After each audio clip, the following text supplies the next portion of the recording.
What's up, everybody? Welcome to this ESEA match between Energy Esports and Dikata. It is bound to be an entertaining one. I'm joined by Extremes, and we're going to be covering quite a few games this evening, aren't we, Mike? This is true. This is an absolutely factually true statement. When last did we cover three ESEA games back to back to back, bro? Oh, a long time ago, I'm sure. A very long time ago.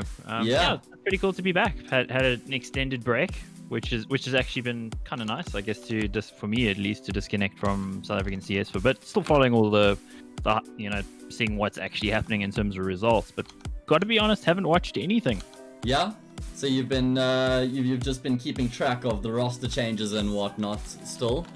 Yeah, who's beating who, that kind of thing. But yeah, I mean, when you've been following it for like 6 years, writing about it for a few years as well, it's maybe sometimes good to unplug. So that's my story, and I'm sticking to it because I haven't watched international CS either. Well, I don't think anybody can dispute that, Mike. We'll let you get away with that one. You're going to be watching plenty of South African CS tonight. Yes. First things first, though. Why is my HUD not working? Of course, naturally, it's not going to work the first time I load it, but it will work eventually. Well, the clocks are working. Got to say that. Got it. Apologies, guys. Straight into the game we go. Thought we had a knife round. I thought I had some time to try and prepare. But, you had nothing. I had no idea. You didn't know it was actually happening. Yeah, no, I full on thought that it was knife round, and I had a bit of an opportunity to set everything up. So here I am, caught with my pants down, no volume even. Now there is. That's too loud. That'll be a bit better. Shambles, basically. Cast. Absolute shambles. You cast, Mike. Okay, fine. Fine, I will. Can everyone actually see what I'm talking about? Yes. Is the question I have. Yes. Okay, good. Okay, good. So, Deagle by Scouts on the side of Energy. Damns the man with the Scout. Panda actually going to go down pretty early on here to Black Poison. Is it Cat 5 or Cut 5? I don't know. Where do we go for this? I don't know. I got Nyaturmas on my screen, so that's an easy one for me. Confusion all round. We'll go with that. Okay.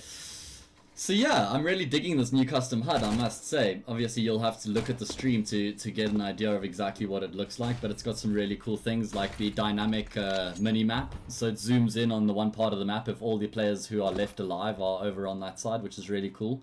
Who'd you steal this from, man? Didn't steal it from anybody, surprisingly, Mike. This was actually this was given to me. Fused, which is Doru's brother who plays for ATK, reached out to me and said, "Hey, listen, I design custom HUDs, and if you'd like, I'm willing to make one for you." So I happily obliged. Well, thank you so much. Yeah, and he certainly enabled me greatly. So let's see, what have we got in store here? It was a force fire from Energy Esports, trying to combat Nyaturmas here on the CT side, but not working out too well as of yet. Finally, Tianki will find a kill. I haven't casted in a while, Mike, so this is like riding a bike, but it'll come back. It'll come back. You do fall once or twice. 3v3 at the moment, and actually some weapons recovered. Yeah, if they get this kill, ooh, Dam's missing the shot there with the Scout. I thought maybe he lands the headshot, things are possible. Not entirely outside of the realms of possibility, but every second that ticks away makes it more dangerous for the CTs. Yeah, they are getting kills though. They could get this. What? They do. And they do get this. Well, okay. I thought it was going to be a little bit closer there. Dikata, Nyaturmas, K5. I don't know. They're just a little bit, I guess, casual in that retake scenario. They could have definitely done a little bit more to support each other there in the post plant. They're just sort of sitting in their own corners, holding their own angles, and they got picked off one by one. Sorry guys, like I said, I am testing the new HUD here, so you're gonna have to bear with me as we endure a few technical glitches before we enter the smooth sailing part of the stream. So if you wouldn't mind. Do you like Tuckbook's picture? Oh, nice double kill there coming through from Destroyed's HE grenades. Very nicely done. Destroyed, you're gonna clean them up. He could actually get an ace here, couldn't he? See, Mike, he could. He got it. Oh, jeez. The problem I'm having is that auto director is not kicking in. At all? Yeah, not at all. See, I've had to remove my my clean HUD that comes as a default with Counter-Strike, and then I'm applying my own custom one through OBS. So I don't know if that then eliminates my my ability to use auto director because I don't have any HUD at all. It's normally X, I think, for auto director, but it's just not kicking in. For me, auto director is Z, Is it Z? Okay, well I'll try that. but I use some weird key combinations. So. Oh, there we go, Don't- Mike. You're right. There we go. Wow, so it's been so long you don't know There what we auto go. director is by Yeah. default. You're the worst, Oh man. my god. This is fun. Indeed, well, I don't think Ducato are having fun in this round. Look at their HP. They've been absolutely pummeled so far. I mean, Alright, finally. Everything is sorted, Mike. I just need to Good. say we can now focus on the game. Kani has got the job to do here towards Bernard. Like you said, so much damage has been taken on the T side right now. All three players are below 40 points of health, but it is still a 3v3. They're alive and kicking. They've got the rifles. They've got some util as well. Couple smokes, couple mollies. So there are options available. One thing we haven't spoken about is the personnel in this match, Mike. We've got a very interesting team in Yatrmas. Of course, pretty much the complete 5 from what we saw in ESL Africa 2017. Of course, just minus Domster plus Divo. And they're playing under what I would call a meme name. You know, nothing too serious. So I wonder if this is like a placeholder for what's more to come, or if these guys have just sort of, you know, formed a group to keep themselves active while they're not in a proper team. I think it's probably a little bit of both, really. I think looking at the names, they could certainly be picked up by an org and do proud of pretty much any org they played for. They got the pedigree in terms of the players. Meanwhile, they're hitting the bomb site. Let's focus on that. Tianki not having any trouble finding 2 quick kills considering how low those players were, and off the back of that flex he's just going to try and save his Galil. So yeah, we were talking about the potential of the team. He's going to go down here. Surely does, in fact. So they don't carry anything over energy now.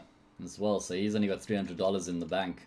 Just wanted to point something out here. Lishlord and Dams actually yet to frag. And Panda, in fact. The only Tianki and Destroyed that actually have kills for energy. Well, that's not ideal. How weird is that? I don't know if I've seen that round 4 into a game where you're leading like pretty well, actually. That's weird. Yeah. Hopefully the rest of the players start to get on board. Panda getting aggressive here. Nice flashbang coming through from Dams. Means that Tuckbork is an easy frag.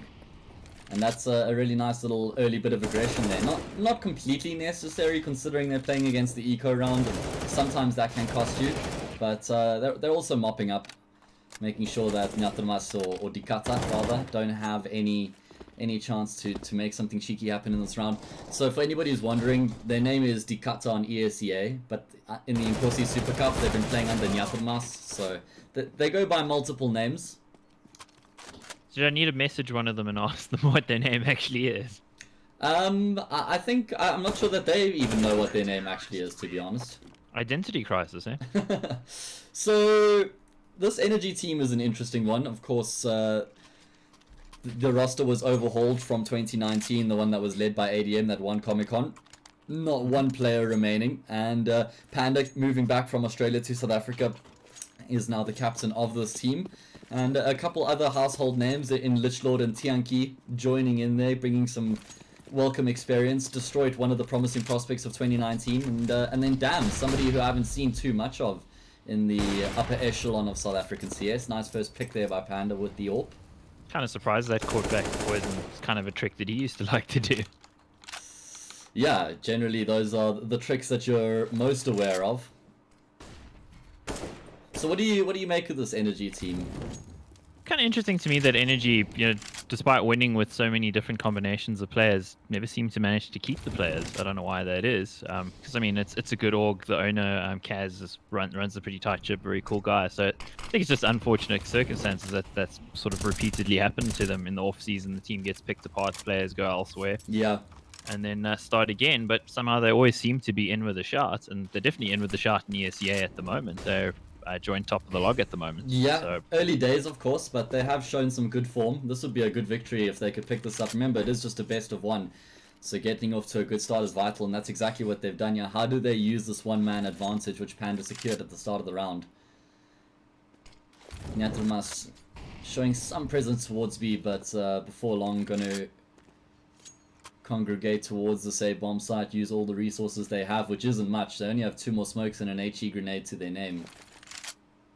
I liked how you called Lich Lord a household name. I think that's an interesting one. I mean, I'll explain that a bit better now once the execute has commenced. And Dams, he has a job to do right now on the bomb site. Oh, nice and easy. Yeah, Or Tuckbook not. with the spray transfer is going to be able to pick up 2 quick kills. And all of a sudden it's Nyatrmas who have control of the A bomb sites. And I don't even think Energy should be poking or prodding. They need to take these weapons, save them into the next round. No money on Dams, not much on Panda. Although it looks like they are going to be exploring. This could be costly. Flashbang from Panda to try and enable Tianqi to get into the bomb site, but there's just such good crossfires being held right now, but somehow Tianqi is actually able to take down Tuckbook. You feel like that's all it's going to be though, as Zyber picks up a quick double. Anyway, so I felt like Lich Lord could be considered a household name just because he's been around for so long. Just Yeah, he was actually a teammate of mine a long time ago. So. Yeah, in and out of teams for a very long time, but never really reaching his full potential from what I can see. Yeah, I always thought he'd be in a top team. It was kind of surprising to me. He came into our team when we were Pulse Gaming, beginning of 2016, after a sort of top 8 finish at EGC, and ended up that the player that was going to leave didn't leave after all. So we just didn't have space for him. But from his skills, he's certainly good. I guess the only thing I could really criticize is his communication wasn't great. Didn't say much. Well, he finds his first kill now.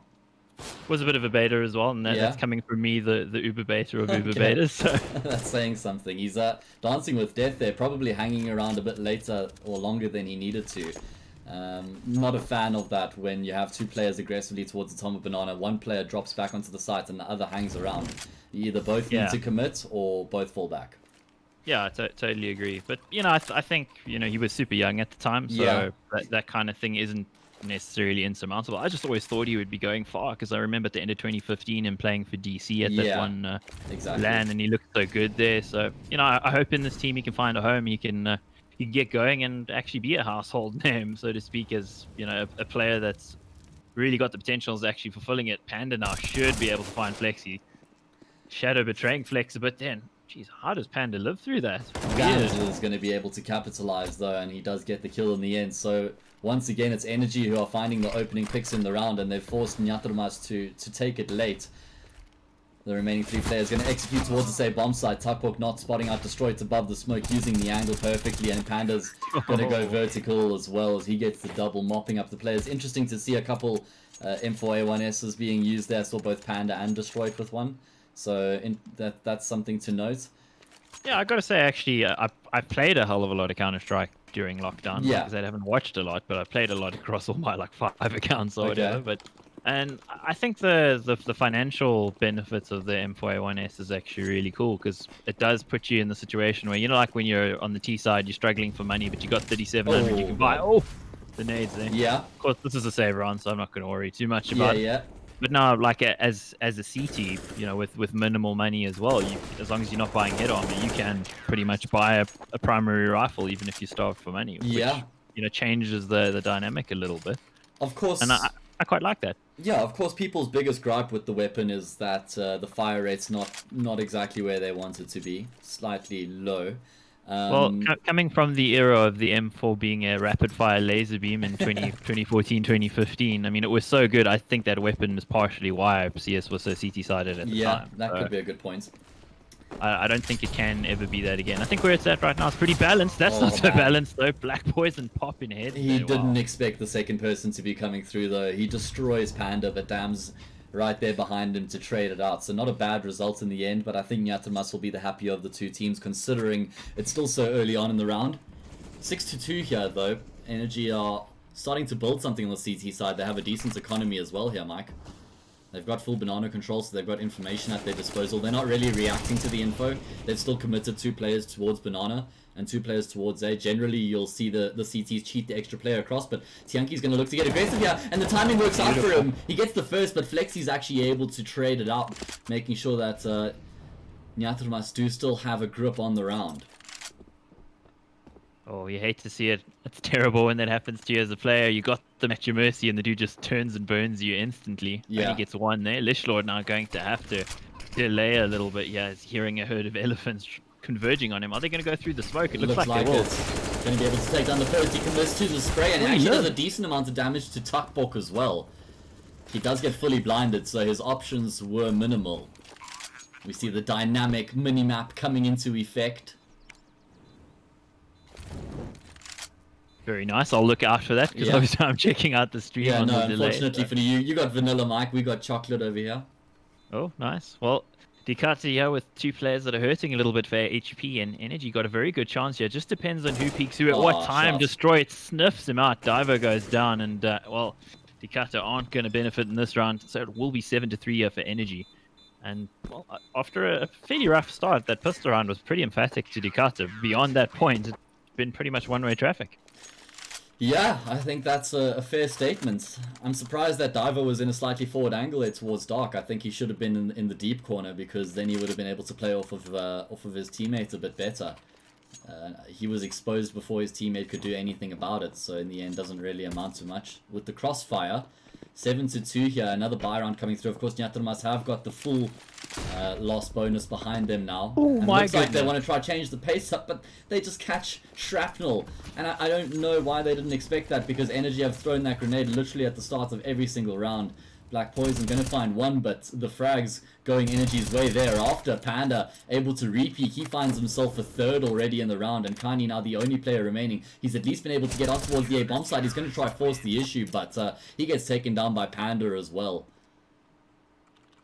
Yeah, I think that they were softened up so much by those nades. It just made it super easy there for Panda in the end. I would actually let's look at the utility damage. 437 on Panda at the moment, which is kind of crazy. 311 on Tianqi. Everybody way over 100 utility damage on Energy, and that just shows you how much of a factor that's playing. And always on a map like Inferno, you're gonna find that'll be something that'll come into play. But yeah, Energy just seem to be absorbing so much damage, and as you say, they should be expecting this, surely. I mean, it's pretty normal for Inferno. Yeah, they just seem to be corralled into these choke points, which Energy are capitalizing on with well-placed utility. Let's see if that's going to be changing. Am I like way off here in saying that it doesn't even feel like the timings are really anything special at Energy? It feels pretty standard to me. Yeah, I think it has been standard. They've just been throwing their nades at the start of the round and then reacting to when Nyatrumas shows some presence, I suppose. Yeah, well, one of the players in chat, please feel free to point out how wrong I am. I mean, that's pretty normal. So. If I'm wrong, I'll just deny it and claim to be smarter than y'all. Straight up. So I see move cursor. Okay, sorry bro. Yeah, you're not smart, man. Damn it. Destroyed there, cleaning up on Takbok. I guess a question I have with Ducati is just how much practice, how much prep time are they putting in, considering, I mean, this is a lineup that's played together plenty in the past. Are they like grinding hard at the moment? I don't really know. Do you know much? I don't actually have much information, to be honest with you. I saw that Kale or Shizzy did suggest that it was the latter when we were wondering whether this was a placeholder team or whether this was actually something they were going to try to make serious. So he suggested that this could actually be a formal roster, you know, heading into the rest of 2020. I am trying to move my crosshair just by the way, but my game's fighting me, so give me a moment. Poison? Oh, he still gets a kill, Tianqi. Sorry, mate. 2 players waiting for him, and Black Poison still fast enough to actually land the shot. Also, just another shout out to Lishlord. 8 assist feels bad, man. That's the worst when you're doing the tenderizing and you're not converting the kills. But I'm sure they'll come his way. So far, I mean, his site partner Tianqi definitely doing the cleaning up there on 13. He's looking good. Full buy versus full buy now. Of course, we have 999 rounds in ESEA, so we will be playing Counter-Strike for a long time. Kenny there with the kill on Dams and all this aggression. Panda, geez, how does he get away with not getting the kill or not going down there? Ton of damage being exchanged. How broken is everything right now, Matt? Sorry, Mike. To be honest with you, I've actually been trying to get this cursor off the screen, so I haven't been paying too much attention to the game. Curse you, cursor. I meant how broken is the stream, because I can tell when you're quiet. I'm yeah, like, oh, okay. that's concentrating. That's concentrating. Something's He's broken. working hard on something. That is the truth. Oh god, yeah, I don't know what's Well, the going ref on. running out of energy. Kenny managing to catch off Panda. Panda was pretty low early on already. He's going to get the safe plant, the safest plant, which isn't always the best for retake time to actually hold that off. And you'd think it's pretty safe in a 3v2, but this is still very possible here for Energy. They've been doing some work on these retakes, Matt. Yeah, they actually have been finding quite a lot of their success from these retakes, which is really important on Inferno as well, because it's going to be a frequent occurrence where you end up in these positions. Through the smoke he goes, Lich Lord, nice. Softly does it. He gets the first kill. Unfortunately, goes down to Tuckbook and Tianqi on 4 HP. That ain't gonna do it, Chief. And oh, he goes down as well. Just a word to the wise, yeah? You're panicking too much about the stream? Don't worry, it's fine. That's what somebody who's watching's telling me. Alright, well that's actually, that's fantastic advice. Thank you. Tell that person thank you very much. That person is Shizzy, because he's a legend. Thank you, Shizmeister.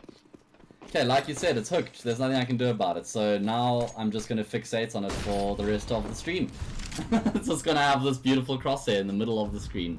Sorry guys, nothing I can do about it. Half time, both ES reopen. You know, something like that. That could be a good idea. Panda plucking black poison out of the air. Again. Yeah, Same. he's 6 for 12 at the moment. Not really, not having the best time. Yeah, that's certainly unusual for Black Poison. One of the But players. like I said, like we've been alluding to, I mean, how serious are they taking this? No idea. Anything we say is pure speculation, but more or less when you're casting, that's mostly what it is, because it's very tough to actually have inside information on that sort of thing, you know. Guys also aren't always going to admit that, hey, you know, actually we're not really putting too much effort in. But could also be that they're putting a ton of effort in and there's just a little bit of rust. Yeah, that could be the case as well. We're going to have to see exactly how this progresses. You can never judge a game until both teams have played on either half. Energy have been doing a really good job, though, of just finding those early picks in the round to reduce Nyatrumas to 4 players. Obviously reducing their options. Panda on point shot once again. Gonna miss the flick shot, but he's still gonna be able to get out alive. Rotation's gonna be coming through here. And a Molotov does segregate the aggressing players. That means Tianqi's able to find a frag for free. Finally, the trade will come, but the damage has been done. A 4 versus 2 as the dust settles. A bomb plant will come through once again, but not unfamiliar territory for Energy. And they're just gonna flash their way back into the bomb site. Lichlord leading the charge. He's got Tuckbook in the corner. Makes for an easy frag, and now it's all on Kani's shoulders. Between a rock and a hard place, he's gonna end up in the coffin. Planted in the coffin that he was standing upon. So Yeah, fitting. 10 to 3. It's looking pretty easy for Energy. Very standard stuff out of Ikata. It kind of feels a little bit like MM at this point. Not really doing too much even there to force Panda off the angle with the AWP towards the top of Banana. They just jump around the corner even though they got utility. So yeah, it's looking a bit disjointed. Hopefully they pull up their socks a little bit in the CT side. They definitely have the strength in terms of aim and experience on their players that they should be able to, but they do need to get some more out of this half to actually be competitive, Matt. On the flip side, Energy have also been looking pretty good. You can see that they've got their fundamentals in place on the CT side. They're showing some good early aggression with the AWP to try and find those early advantages, which is exactly what you want to be doing on the CT side of this map. So I'm happy to see that the basics are there. And a shot, did that connect on Kani? Or... It did. Oh god. Nothing Nailed going their to the way. wall. He has an opportunity for Nyatrumas though. Some good utility usage has segregated both Tianqi and Panda, which means they're at least able to find 1 kill. And that keeps the Actually numbers like the game idea even. there from Ducati, you know, going for the boost. Going to they were going to throw the molly to flash Tianqi out of the corner. It could have worked out really well for them. Just the problem is eating the AWP shot through the wall sort of changes priorities all of a sudden in the middle of a round for sure. Yeah, this is true. Nyatrumas going to head towards the A bomb site here once again. They've got a couple smokes to flash and a Molotov to work with as well. Only 2 players here for Energy, so that means the defense is going to be light. And as I say, that Dams does actually get taken down by Black Poison, so now it falls onto Destroyed's shoulders in the bomb site. Lichlord coming through for support is actually going to be able to pick up 1. I don't think that Nyatrumas are aware that Destroyed is actually playing in pitch right now. He has done the smoke pretty consistently though. They should be expecting it. It seems like there's a player on the balcony who's checking it out. Unfortunately, we're at auto director's discretion right now, so we're going to be watching Lichlord's POV, and Flexi will actually take down Destroyed. And with that, I think Energy's hopes of making this retake a reality have been dashed. Let's see if if Lichlord and Panda have other ideas here as they creep their way into the bomb site. It's just so difficult as the CT to walk yourself in on that angle because there's so many different places that the T could be waiting for you, so many different angles that he could be holding, and you're just at such a disadvantage without any util coming in to assist you. Oh yeah, I hate that. I would always want to come from Ducky side versus coming from Moto and around there. It's just not where you want to be on the retake. So Nyattermas, they find their 4th round and they're actually starting to make a half of this. I mean, 5 rounds is respectable at the end of the day. And it is going to be Flex to take down Dams, who's been getting aggressive in middle quite consistently, though his teammate there, his partner in crime, once again, Panda, in close proximity to make sure the trade comes through, and fantastic util usage here, but Tianki, unaware of the possibility that Kani was hiding in the corner. And it seems like Nyattermas are trying to switch it up a gear here. I know. Tuckbook, he's so going to get caught. Never going to anticipate knife. This. Destroy's had mercy, Mike. I would have gone for that, man. Well, have a look at Panda. From heaven. Panda getting aggressive down middle here. This actually might work out. I don't think that Energy have pulled this trick out the bag so early on in the round. You can see the trigger discipline is there for Panda. He wants to get close. He wants to maximize his opportunity here. He's calling the information through to his teammates as well. It's a matter of seconds before he pounces. He's going to catch Black Poison off guard. Finally, he lines them up. He takes down 2. The fire blocked off his vision, but doesn't make much of a difference in the end as Destroyed is able to clean up Kani. 11-4 here in favor of Energy. Beautifully done from Panda. You know, sometimes in those sorts of situations when you go for the trigger discipline, it can backfire spectacularly, but that time, thankfully for him, he does the right thing and the right outcome actually happens. The Counter-Strike gods smile upon him. Beautifully done there. Yeah, so 11-4. I think Energy are certainly in the driving seat at this point. Yep, I think that's pretty fair to say. Dikata sitting with 1 loss so far in ESEA, so I think they lost to ATK it was, so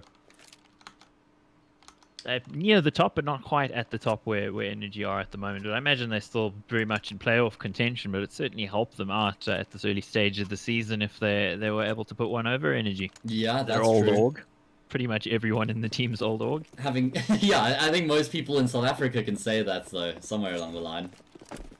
Yeah, it does kind of feel like that. Pistol round now, second half, round 1 of 999. I wish ESEA wouldn't do that. Hey, custom HUD, yo. We don't have that. We're on 1 of 30, so that doesn't make much sense either, so I guess. No, it doesn't. Okay, pistol round, yeah, as you said, Nyattermas with the kit and armor across the board, yeah. And going to be getting aggressive towards the top of Banana. Now, I 100% would expect this out of Nyattermas. They're going to be playing aggressively pretty much across the board. Doesn't matter what map, what side. They're not interested in playing the long game, I don't think. They're looking for fights. They want to have fun. They want action. And off the back of that, you can sort of dictate or predict what they're going to be doing, and that's exactly what Energy do. Anyway, retake on the cards here, 3 versus 3. Kit hasn't been retrieved. It is towards the top of Banana. That might be an important piece of information, and Lichlord is the man to take down Flexi. Spotted out the remaining 2 players as well, so the information's there. The trade's there as well. Good teamwork here between Divo and Tuckbook. As I said, they've totally misread this. Yeah, beautiful from Tianki. Just plays the patient game, and he's already done enough to close out the round. He'll get the frags as well, though. Nicely done from Tianki. Interesting what you were saying there about Dikata. I nearly called them Energy because it's just like those players say Energy to me, but their their willingness to take fights. They were dominating the scene, like utterly dominating the scene in the time of Sonic and Bravado, in 2017. Yeah. And they had the players to take those kinds of duels, but I mean it's a few years on. There's some young aimers on the side of Energy. Can they actually hang in that sort of scenario? I wonder. I mean, I think the problem is it's the manner and the way they're going about taking these aggressive fights isn't with all the bells and all the whistles. There isn't like full team commitment, proper util usage to enable those aggressive fights to be taken. So it just feels like it's understandably so. They're not really putting in 100% of what's required to commit to that play style, because that's a lot of teamwork. If you're going to be playing aggressively, a lot of teamwork is required to make that work. Yeah, I think that's And that's the pretty point good. is, what I'm saying is that, like, I'm not sure how committed they are to the cause. So are they really going to invest all their time to make all those dry runs and make sure that everybody's in the position to enable those sorts of plays? I'm not sure. I think it's more just everybody wants to, you know, sort of be aggressive. Everybody wants to be a part of the action, make a few plays here or there. I mean, that's the nature of most of these individuals. They like to be aggressive. If you look at the names in this team, the likes of Kani, Flexi, Divo, it's their natural playstyle. Takbok. Mm. Well, in before you get all sorts of hate on Twitter. Enjoy it, Matt. Jeez. I don't know. Well, we'll see how things work out. It's still pretty early days for this team, despite the fact that 4 of these players have spent a couple of years playing together, if not more. And you were their coach at one point. Analyst. Yeah. Professional Important. fist bumper. Jeez, Mike. I had a few motivational speeches in there as well, okay? Yep. 13-4. Ducati really hurting. Of course, it is CT side, so they have every opportunity to pull up their socks and get back into this one. But they don't have much time at 13-4. There's only a few rounds, 3 for Energy to take this one away. So let's hope that the CTs here can actually start building an innings. If not, this is more like a T20 than a one-day. Yeah, looking like this could be over fairly quickly. Very important round here for Nyaturmas. They have the weaponry at their disposal. They have some util to work with, but it's still Energy who hold all the aces right now. I'm interested to see what sort of strat they pull out the bag here, and I'm not surprised to see that it's an aggressive one off the bat. They've got so many rounds to play with here. They can try and just blow Nyaturmas out of the water. Black Poison with a nice spray through the smoke's going to find one, but Energy are able to trade it off there, just tracking the traces. That blows open the door here slightly. The only problem is that the bomb's actually still back towards second middle. Or Kani ticking down to the molly there means that that's going to be giving some information that there's a player in library. And all of these players now around the say bomb site CT area. Here comes the wrap, and here come the frags. Litchfield finding the entry, and he has an idea there's a player in pits. This is going to be so difficult for this man to get anything done. It's Flexi. He gets taken down. Fairly low HP on 2 of these remaining Energy players, so there's definitely a chance here. And Kani does get a frag through the smoke, but Panda replies with a frag through the smoke of his own. And that leaves Kani now in the clutch situation. Yeah, I don't know if I have hope with 36 HP on Kanye and no nades of any kind. That sort of seals it at the moment. Surely Destroyed's just going to walk into the angle. Yeah, spots him out, has got the superior HP, so it doesn't matter that he's walking into the hell of bullets. Nice and easy does it. 10 rounds between these two teams. And looking at Chacha Mango, of course, of Goliath Gaming, says doesn't seem like they've changed much since we played them. They're just outplaying them, I feel. So I guess he's meaning Energy hasn't changed much. Do you think so? Do you think he's referring to Energy? Anyway, sure. We're going to be casting a game with Mango a bit later, and for anyone else who's not aware, this is only the first of 3 games this evening. Coming up after this is going to be WRG versus ATK, and then after that is going to be Goliath Gaming versus Energy once again. So 2 more bangers lined up this evening. I'm really keen to see ATK in action. They've been producing some fantastic results since the inception of their current roster. Really keen to see Goliath against Energy as well. So yeah, going to be some good CS lined up after this game as well. Yeah, and I did know we were actually doing that. Just, going for the... Sounds surprised. Yeah, Mike. Try and get some credibility back to your name. There isn't any, don't worry. Jeez. You're going to be scratching the barrel, brother. Yep, scraping the molecules, the microns off the barrel. 1 versus 2 here for Flexi to try and find the first round on the CT side here for Nyaturmas. I'm back in Destroyed in this one, of course. It's such a difficult angle to peek there. Always going to see him coming around. So, nice and easy. I'm going to say it again. Nice and easy. That's 3 times now I'm done. 15-4. So I just want to clarify something. I wasn't at all suggesting that I don't think this Nyaturmas team has what it takes to compete. I heard what you said. They're fucking terrible. Terrible, man. Like, yeah, that's what it's going to be. That's what you said. I'm paraphrasing. I was more just suggesting that I don't know. I'm speculating, right? That's the most important thing to keep in mind here. A lot of speculation, but we all know that these 5 players are some of the best players that South Africa's ever seen. So let's just not forget that. And if they do put their minds to it and they do commit the time, there's no reason that they can't be a top 3 team within a couple. I'd say it'd take at least 3 months. They would easily be at that level. Yeah, I think you might be right there. Certainly, history would suggest that you'd probably are. Although history in this game suggests Energy should take this round. I mean, look at the HP on Decathlon. I don't know, Mike. Do you want to take a wager, brother? Let's put a beer on it because we can't get beer. Oh, geez. Yeah, that's quite a sacred one at this point. It seems like it is going to be going the way of Energy as they are taking down these remaining CT players. Only Kani remains.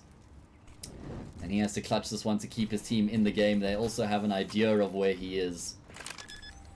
So I see something I need to get added to the HUD is the amount of frags that each individual's gotten in the round, because that's something that you can't see. So I'll make a note of that. Anyway, there we go. End of the round, end of the map. Energy Esports pick up the game with ease, 16-4. Don't even drop a single round on the T side. That's not the last time we're going to be seeing them tonight, though. We will be checking them again at 8 PM, where they'll be going head-to-head against Goliath. Up next, though, will be WRG versus ATK. Sweet. We'll be back in a bit. Yeah, going to take a short break, play a bit of music, and we'll join you guys for the next match in about 10 minutes or so. Don't go anywhere.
Have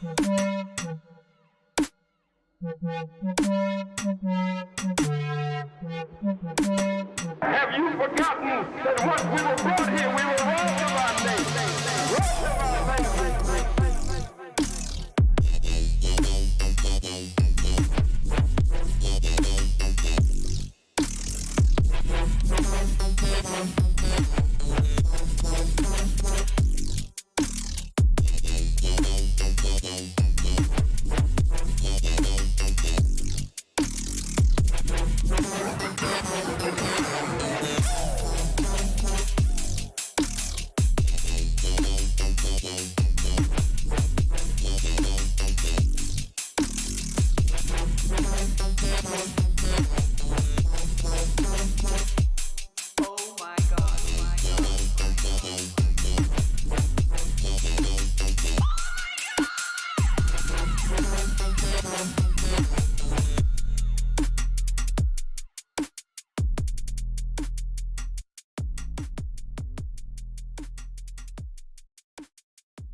What's up, guys, and welcome back to this ESEA game, or welcome to this ESEA game between ATK and WRG. This is going to be an interesting match for a couple of reasons. None less than, well, this is the first time I'm actually having the opportunity to cast both of these teams for the first time. So, I'm really looking forward to it. I'm joined by Extremes. How are you doing, man? Yeah, pretty good. I'm gonna make you real jealous now and tell you that I'm at 1 kg ribs from the rock. Oh, damn. Get wrecked. For anyone who doesn't know, that's like our go-to Thursday night half price. It's an absolute must. Hashtag no ad.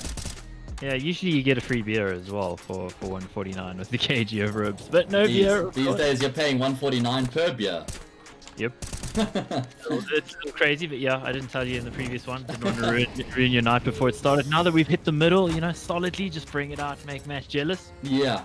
I've got bad news, Mike. The only bad news is that I cannot get rid of this fucking cursor.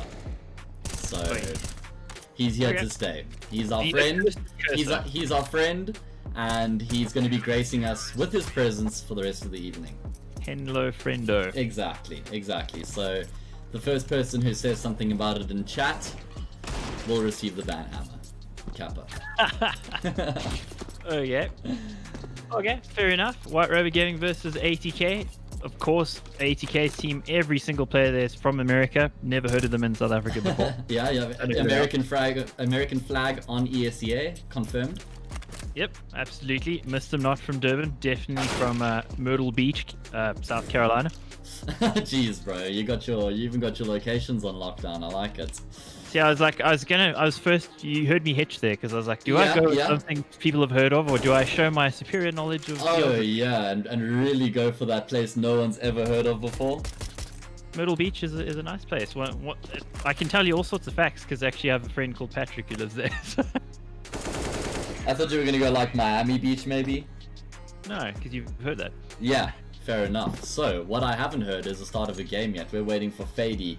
But in the meantime, we can actually talk a little bit about these teams. So let's talk about WRG first. From what I've seen, they've gone through quite a few changes already this year.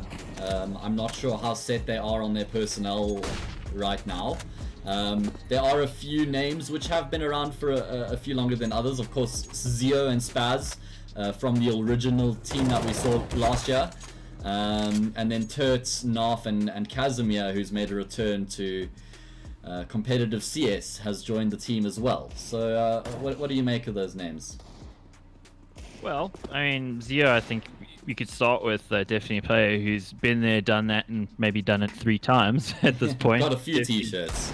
Got a few t-shirts. He's got quite the collection. So he's the veteran presence of, he was in the previous couple of iterations of this roster as well. So I'd assume that WRG are sort of banking on him to sort of take them to the top at some point. I don't know if it'll be this team yet. I mean, it seems to be kind of the conversation about White Rabbit CSGO going back pretty much Yeah. the entirety of their existence, really. They've always been sort of there or thereabouts, but never quite, fighting with the top 2 or 3. With the players they got, I think it's great to see Casimir back. I thought he was a super talented player who probably gave up before he should have. And I think he can still do quite a bit. I know he was calling on some of his previous teams when he was an APG and what was it?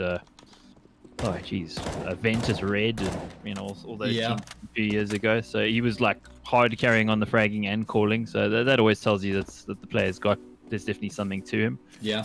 Probably going to take a while to get back. Narf, I don't know too much. I recall him playing, I think, was it ATK's was it the PUBG team or the I think I think he has under the Battle Royale. I think he has played in some other titles as well. I think I've even seen him in the Call of Duty scene a couple of years ago. So he's a player with some experience, but we've never really seen him consistently at the top level in South African Counter-Strike. I played matchmaking with him a whole bunch in 2015, going way back. Well, that's friend of a friend, That's all you need to do to judge somebody is play a few yeah, MM games with 5 him. years ago, In which case, I'm way better than him. So, which we would go. Spaz, I think one of the promising young players from a few years ago. Now not as young anymore, but he's still a real solid option.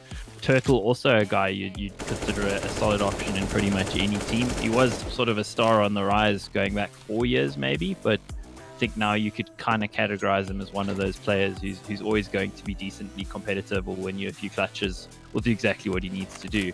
I guess the question in this team for me is just where's the star power, and you've got to hope it's going to be Casimir, right?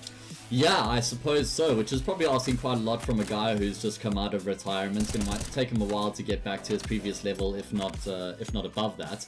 One name you haven't mentioned is Turts, and of course he's somebody that we saw... Oh, did you? Yes. Well, then I wasn't listening to you. How does that make you feel? Fine, actually, 'cause I usually don't listen to you. Oh, you know what? I'm going to throw a spanner in the works. Narf's not even in the starting lineup. He's the coach, and Schneeks is in the lineup. Okay, so. yeah, well, that was actually something I was wondering about, because Banana's the most retired, unretired player ever, back with a new name. Who is? It's Bananas. Oh, Bananas. Yeah, that's Schneeks, 100%. Okay, other side, let's just quickly talk about the other team. Yeah. I think ATK definitely in with the shout of being the best team in South Africa right now, right up there with Goliath Gaming. They seem to be trading blows in the Nkosi Cup at the moment. Dory looked really good in the playoffs of the previous season of ESEA, as we saw, obviously, in Big 5 got slammed in the final, but still showed some great signs. Slowly as well, probably the 2 best players from that team end up here in ATK. Mr. Star player, star material, could be an international prospect. I think he's that good. Yeah. Plays always solid, can pop off when you need him, and of course Fady's got the international experience and is an entry player extraordinaire. So I think it's a great team.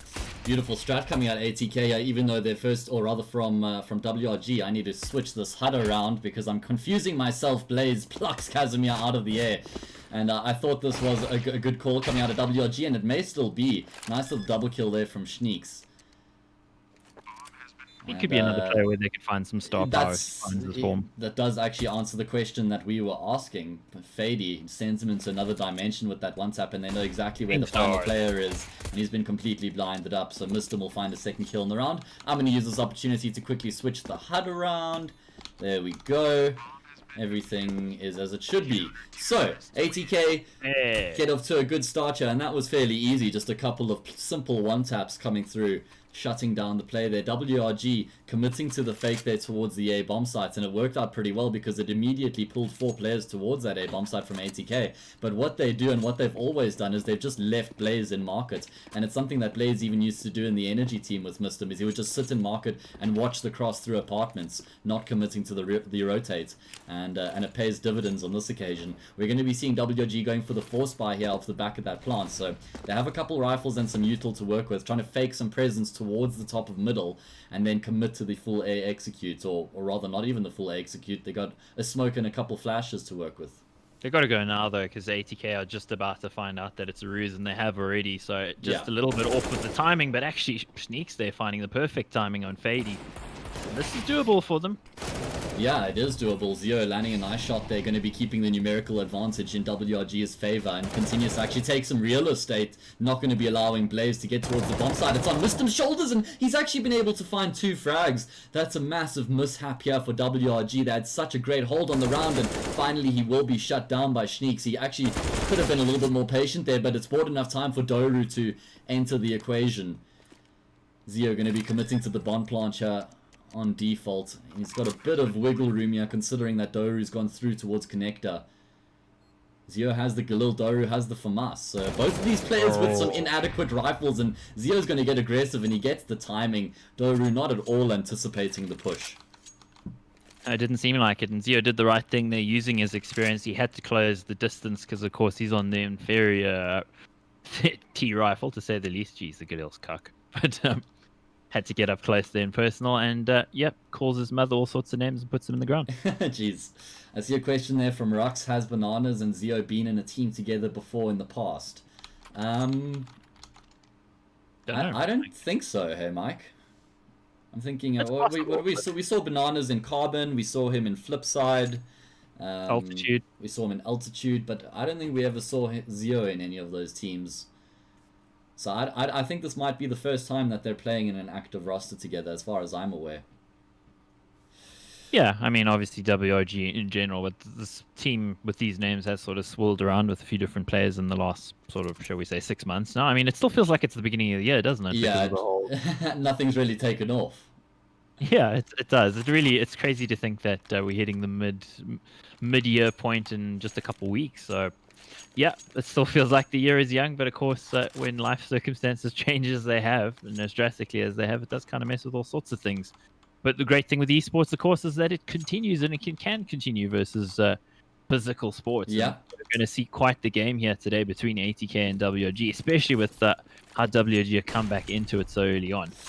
And just to correct us, we were way off the mark. These guys played with one another in Elite Pro and also in WRG late last year. So there is some history there between the two players. Thanks guys, for jumping in with that. Why am I not remembering that?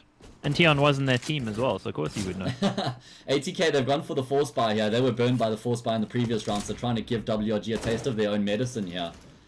Another interesting thing I'd like to point out about this HUD is the firepower element you can see at the top in the middle. It looks like it's switched around at the moment. The orange bar should be at on the right-hand side with the blue bar on the left, but you can see the points of it that WRG have a far superior buy right now. 3 scouts. Yeah. I'm not sure what I make of this because they haven't really been able to achieve much. Gonna hope for that scout and Doru to do a ton of damage on the cross here. Missed them also coming in. Actually, this could work. Oh, nice shot. The problem is that with the scouts, you need to try and whittle them down before they actually execute onto the bomb site. The pistols can come into the equation, but it doesn't seem like there's much needed for Blaze to get the frag. He finds one. Zeo chiming in with 2 of his own. Is going to be maintaining some sort of control, and he actually finds a 3rd there. That's fantastic work. Oh no. Bomb is actually in a precarious position right now, Mike. They got to know Blazes here, though. He did get the kill early on. Turts is going to go looking for him, and oh, beautifully done there, the double peek. Fady now 2v1. Familiar situation for Fady, but not going to be able to profit from it, of course. Only got that Galil, the worst gun ever. Personally, I'm actually a fan, Mike. I mean, obviously there's no comparison between itself and the AK, but I don't mind the weapon. For $1,800, it's a bargain. Yep, probably also a contributing factor to why so many pros reckon the economy is broken at the moment, because on both sides you can buy rifles pretty much, well, quite easily now with what the prices of the FAMAS and the Galils actually are. Yeah, and that's actually why there's been a compelling argument to change CS regulation time to MR12. Yep, you know, it's lost its arm, so let's put a plaster on. I mean, probably better than some of the techniques they used in the old times of medicine. Yeah, probably. Oh, what is that? You've got a headache? Leeches. Throw leeches on it. Yeah, that's also one of the milder ones. I've heard some insane things when you get down one of those rabbit holes on YouTube. It just becomes mental illness. Remove different all of her story. teeth. Yeah, exactly. So WRG have gotten off to a good start here on Mirage, picking up the first or picking up 2 rounds. They've got a good hold on the economy as well. Blaze going to time his push nicely. There catches Casimir off guard, who was lurking by himself. Missed him. Going to catch off Schneeks as well. That was way too aggressive from Schneeks in their anti-eco round. No need for him to be pushing so far forward. And so he's going to take down Turtle. All of a sudden, there's 3 rifles in the hands of ATK. This is going to be a major boost to their economy, Mike. Yeah, these are some nice freebies. That's going to help them out big time. So, yeah, WRG giving away a little bit more than they needed to there. And not really in the position themselves to try to too hard hunt these guns down. Zeo might be able to get one away, but, you know, it's only a Galil, right? Rux, Neffen does not play anymore, no. Neffen is a name I haven't heard in a long time. Tilted off the face of the planet, literally, and fell off. Never came back. I don't know, man. I was always pretty good friends with Neffen. Always had good times with him at LAN events and whatnot. But yeah, that definitely one of the players whose name comes to mind when you think about the people who got the South African scene to where it is today and helped a lot of players realize their potential and their talent.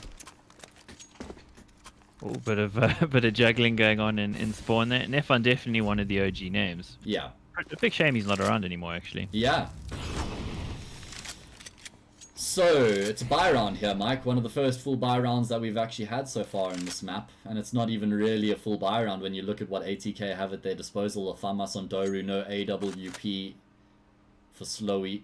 And we know how much damage he can do on this map, especially on the CT side with that big green gun. And I like the strat coming out of WRG here, just try and bash their way into this B bomb site.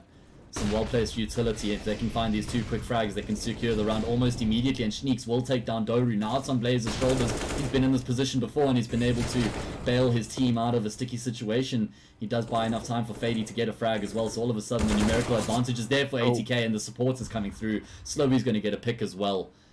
And I think they've done enough now. At this point, as the Ts, you need to at least have secured the bomb plant if you're going to have any chance. The CTs are just in such good positions to contest now. And I just think this is a stretch too far for Zeo. Gets one, but he will go down 2-3. That was a bit weird there out of ATK. They didn't seem to react to Zeo. Could be the old 4-3 situation there. Maybe not seen in the corner of the player on Cat's viewpoints or not, but no harm really done. Just one player additionally going down there. So 2 staying alive for ATK. That's going to certainly help them out in these early stages. Yeah. I do wonder if that maybe that extra FAMAS that was bought in the previous round was a bit of a mistake and might be why they didn't have an AWP. Yeah, that's a good point. These small mistakes can sometimes have bigger effects later on. So, not going to be any money left in the bank for WRG to muster up a buyer, even though they won 3 consecutive rounds. Because ATK were chipping away in their ecos and force buys, they've actually managed to keep their economy in check. Yeah, it certainly also helped that they were able to save those guns a couple rounds back. Definitely helped them out. Oh, I was so expecting a shot through the smoke there from Schneeks to just clip someone, but anyway, sometimes it can be a little bit, shall we say, disconcerting watching the X-rays because they deceive a little bit. Yeah, they certainly do. Are you still fighting with your crosshair, man? Why are you going? No. Now I'm just checking background mechanics. You know, making sure the engine is running properly. Oh, okay, good. You know, in the eco rounds are the perfect opportunity for the producer to just get his job done. Head caster, head producer, director, lead actor. You're everything at the moment. I'm glad somebody is acknowledging that. It's going to be 3-all any second, yeah. And probably nobody should go down here for ATK. Yeah, I But mean, you never know. let's not beat around the bush here. ATK are the heavy favorites in this match. They have gotta be. been looking resounding over the past couple of weeks. They've been consistently beating Goliath Gaming most of the time 2-0. I think Goliath did get a win on them recently, but when it's mattered the most, ATK have been the team to come out on top. So I think it's safe to say that they're the best team in South Africa by quite a margin right now. And if Goliath are struggling to contest, then WRG are certainly going to struggle as well. Okay, that's interesting. I'd be interested to hear what the guys in chat have to say about who's the best right now. Slow is definitely one of the best AWPers. He gets that kill pretty quickly. There's a Tech 9 rush. What the hell? I haven't seen this in a few years. Yeah, welcome to 2015, everybody. Zio going to be able to take down Doru, and I'm getting some flashbacks. I don't know if it's PTSD or if it's Glee, as Slowy's going to potentially find the final frag of the round here. Zio does have the bomb, but he opts to get aggressive instead. Tech 9 is pretty good now, I gotta say. Been enjoying Yeah. using it. Of course, it's not enjoyable when it gets used on you, but The kill distribution's not looking too equal right now for WRG, Mike. no. They've got 11 kills on Zio, 6 on Schneeks, 0 on Spaz, 2 on Casimir, and 1 on Turts. Not ideal. Early the days. rest do need to jump in a little bit. Zio getting them going. The rest need to help them get across the line. ATK, I think, have finally kicked up into the drive gear. They might have been rolling downhill and neutral up until this point. So, well, the previous round anyway. Fady there. Oh, Jeez. that is dastardly. Love the Absolutely change up. dastardly. Love the aggression. No cues given away. Just backing himself on pure aim. Confidence is there. I mean, the problem with like making plays like that consistently is when you go abroad, you're going to get absolutely fucked. But it works for him here. There's children here, Matt. What was that? Jeez. I need to put the warning on. I could get banned. This is a problem. No, I agree with Please you no on that report. one. It's you can make those kind of plays against certain levels of players, and against others, it's not going to work so well. So Fady knows he's got the experience. He knows he can get away with it, and he goes for it. The Mr. Here on the angle, just hosing them down. Jeez. No problems for him to find those kills, but Casimir and Turtle, they at least find a frag each of their own. Doesn't look like it's going to be amounting to much though. Nice little pop flash there for Slowy to try and capitalize on. The fallen flash. Yeah, and Casimir now he has a pretty difficult decision to make. Which angle does he commit to try and find a kill so he can find the plant? And he's going to get taken down. Barely had any time to work with. So yeah, just to finish off what I was saying, the problem with making plays like that regularly is that you end up developing habits, whether you like it or not. Whether you like it or not, it's the same as playing I like it a lot. matchmaking regularly. And the thing is you can say, cool, I'll do it now, and then I won't do it when I play against, international teams or something. But then, when you start playing against international teams, you start doing foreign things. You start sitting back, and it feels passive. It feels awkward, and then that starts to affect your game. So I don't know. Personally, I feel like it's really important that you keep a consistent play style, regardless of who you're playing against. Of course, you can have the exception. We're not talking about, not having any fun, but it's about building positive habits. Ruining everyone's fun since 2016. Hayes, the coach. Well, The analyst. I'm sorry. It was actually 2015, but yeah. Whatever. Meanwhile, on the angle, Doru. Oh, Thought he'd get a pretty easy I kill think there, he but thought he decided to got bail it out. as well. Anyway, these T players have been able to make a bit of progress towards the bomb site. Nice shot there by Spaz. Couple kills coming through here for WRG. Can Zio potentially find one as well? He's done a decent amount of damage here to Fady. Oh, destroyed Slowy with the dink as well. That's brought Slowy down to 5 health. He takes down Fady on the bomb sites, and all of a sudden, there's actually a glimmer of hope here for WRG in the eco round. Surely Although- Zio can't get both of them. Yeah, surely this is a stretch too far. I really like the way that ATK approached that. Missed him and Slowy doubling up, making sure they don't line up, so there's no potential for the collateral, and then just working into the bomb site together. Yeah, 6-3 ATK playing that situation exactly as they needed to after losing a couple players early on. And I think that's going to show with the international experience on, well, a number of these players. Now, 3 of them have played internationally in various capacities. Of course, Fady was there for a good year in the US. Yeah. Was also, fair to say, close to being an MVP of DreamHack Winter at one point. Yeah. Had a really good time of it. Obviously, not so much in the final against Ents, but man, he looked good back then. That's also In when the Ents 28. were at their prime. Or not far from it, at least. Well, getting there at least, yeah. Yeah. Just chatting to Rux in chat there, I see he's asking about whether players like what Fady made there, but early on towards ramp, whether that would be feasible against international teams. Absolutely, but it's all about coordination, and like you alluded to, he had someone there to trade him. But you really need the coordination if you're going to be aggressive on the CT side, making sure there's a flashbang there, making sure there's contingency plans in place if the aggression doesn't go according to plan. So that's more what I'm referring to, is that they need to have a plan if they're going to be making aggressive plays like that, and not just getting aggressive for the sake of it. Yeah, I kind of saw the opposite for the T side happen there, where Zio walked through connector, got shot in the back, and then the timing was off from Casimir. So if they'd been a little more coordinated, there it could have worked. Yeah, Same thing happened on the CT side. Not the case. Spaz, the only player remaining here, not even a single frag found in the round for WRG. 7-3. Yeah, ATK, they've won 6 consecutive rounds now, and they're starting to look more like the team we expected to see from the get-go. I'm hypercritical, Mike. If you don't win the pistol round, that's it, brother. You're judged. Judged. Yeah. Different style of casting from my mate Matt. Yeah, very critical. I haven't I cast like in a while. movement there out of Blaze. Yeah, that was so smooth. And it's going to net him an early frag as well. Slowly blinded up, will take down Turtle, and he's itching to go for the repeat here. He does, and he takes down Spaz, courtesy of the flash that came through from Listum. Finally, a pick going to come through for WRG as they take down Fady. But it's too little too late. WRG are just losing players in the round early on so consistently that they don't have the manpower to deal with ATK. I want to see them just go for the stock standard A exec here, Mike, and not give ATK any opportunity to find these early frags. Slow things down. ATK are pushing when there's not seeing any presence. We've seen Fady get aggressive at ramp. We just saw Blaze push through the B apartments.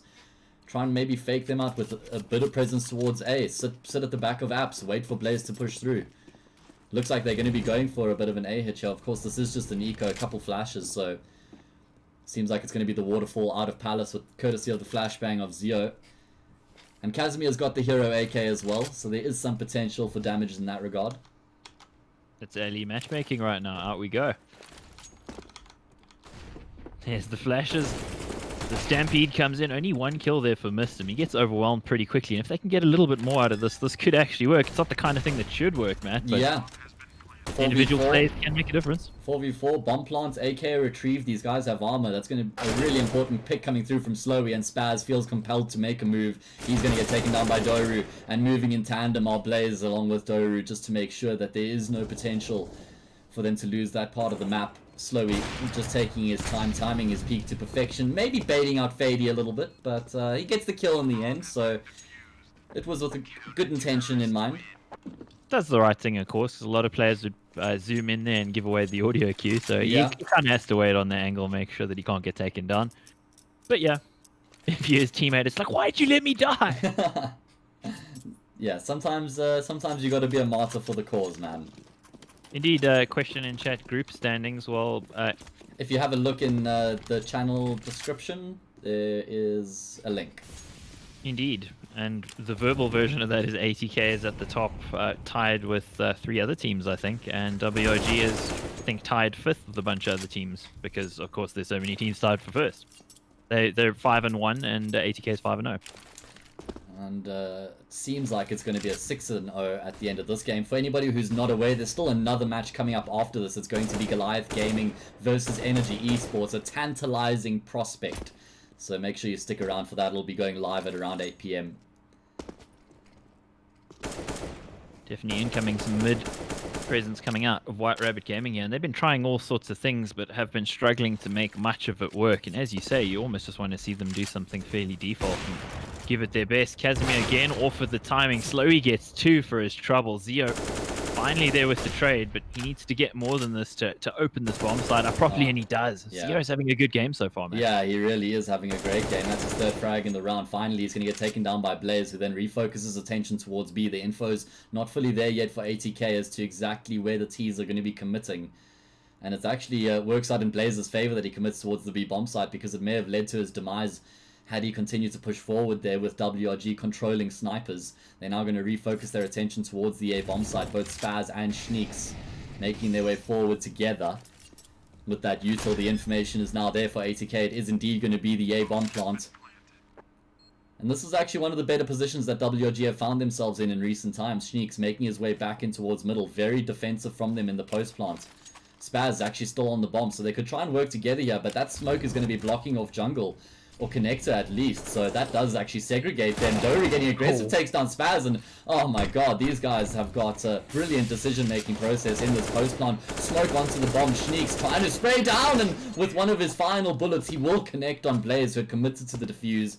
Not really the biggest fan of the commit to the sticking of the defuse there from Blaze. I feel like there was enough time for him to tap and join Fady out of the smoke to try and take the fight. Yeah, that was ATK doing everything right, and their Schneeks actually just managing to pull it out of the fire, so to speak. He threw, of course, the Molotov, trying to create some fire, and there was a smoke down, so yeah, kind of had to commit to it.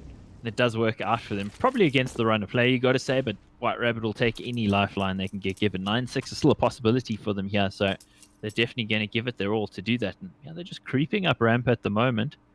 The softly approach, allowing Schneeks to actually walk out with that AWP and hopefully find something. They've spotted missed him, and that means that the jig is up. They got to go, Matt. Yeah, and they are committing full throttle, pedal to the metal as they make their way onto this A bomb site. Util raining in. ATK, they've committed to the retake here, so everybody's going to be sitting at the fringes. Although, as I say that, Fady decides to change the pace. He gets aggressive, he takes down one, and he's got the angle. Flashbang coming through. He's able to dodge it. He takes down Zeo. Finally, he's taken down in turn, but the damage has been done. And now that's forced Turtle into an aggressive position where he has to take the fight, but it actually pays dividend as he takes down Slowey. Casimir trying to throw in a supporting smoke there as well to block off CT, but ATK are ahead of it, and now they know that these remaining players are towards ramp. Doing a decent amount of damages. Missed him. Confirmation Schneeks is there as well. And ATK, amongst all the chaos, are actually able to make the retake successful. Nice work out of ATK. Pretty much what we've been seeing so far. A well-coordinated retake effort from them. Not hurrying too much, not getting ahead of themselves. I think they probably could have won that round that White Rabbit took as well, considering their retake was that good. But White Rabbit with a bit of luck in the previous one, and in that one, not so much. So 10-4, yeah.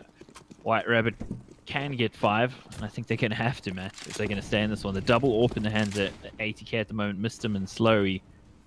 Two rather powerful players. Yeah, I think that's putting it lightly, Mike. Yeah, I was like, as I said that, I'm like, yeah, that's not really doing them any justice. Rather powerful. Well, there we go. Both of them already opened up their accounts in the round with that AWP. Slowey going to try and show him up here and pick up a second kill. And that's exactly what he does, taking down Turts on the angle. White Rabbit game, they don't have much in the round remaining. From what I can see, though, the rounds that have worked out for them are the ones that they've actually just kept it simple and fragged their way out onto the A bomb site, trading one another off.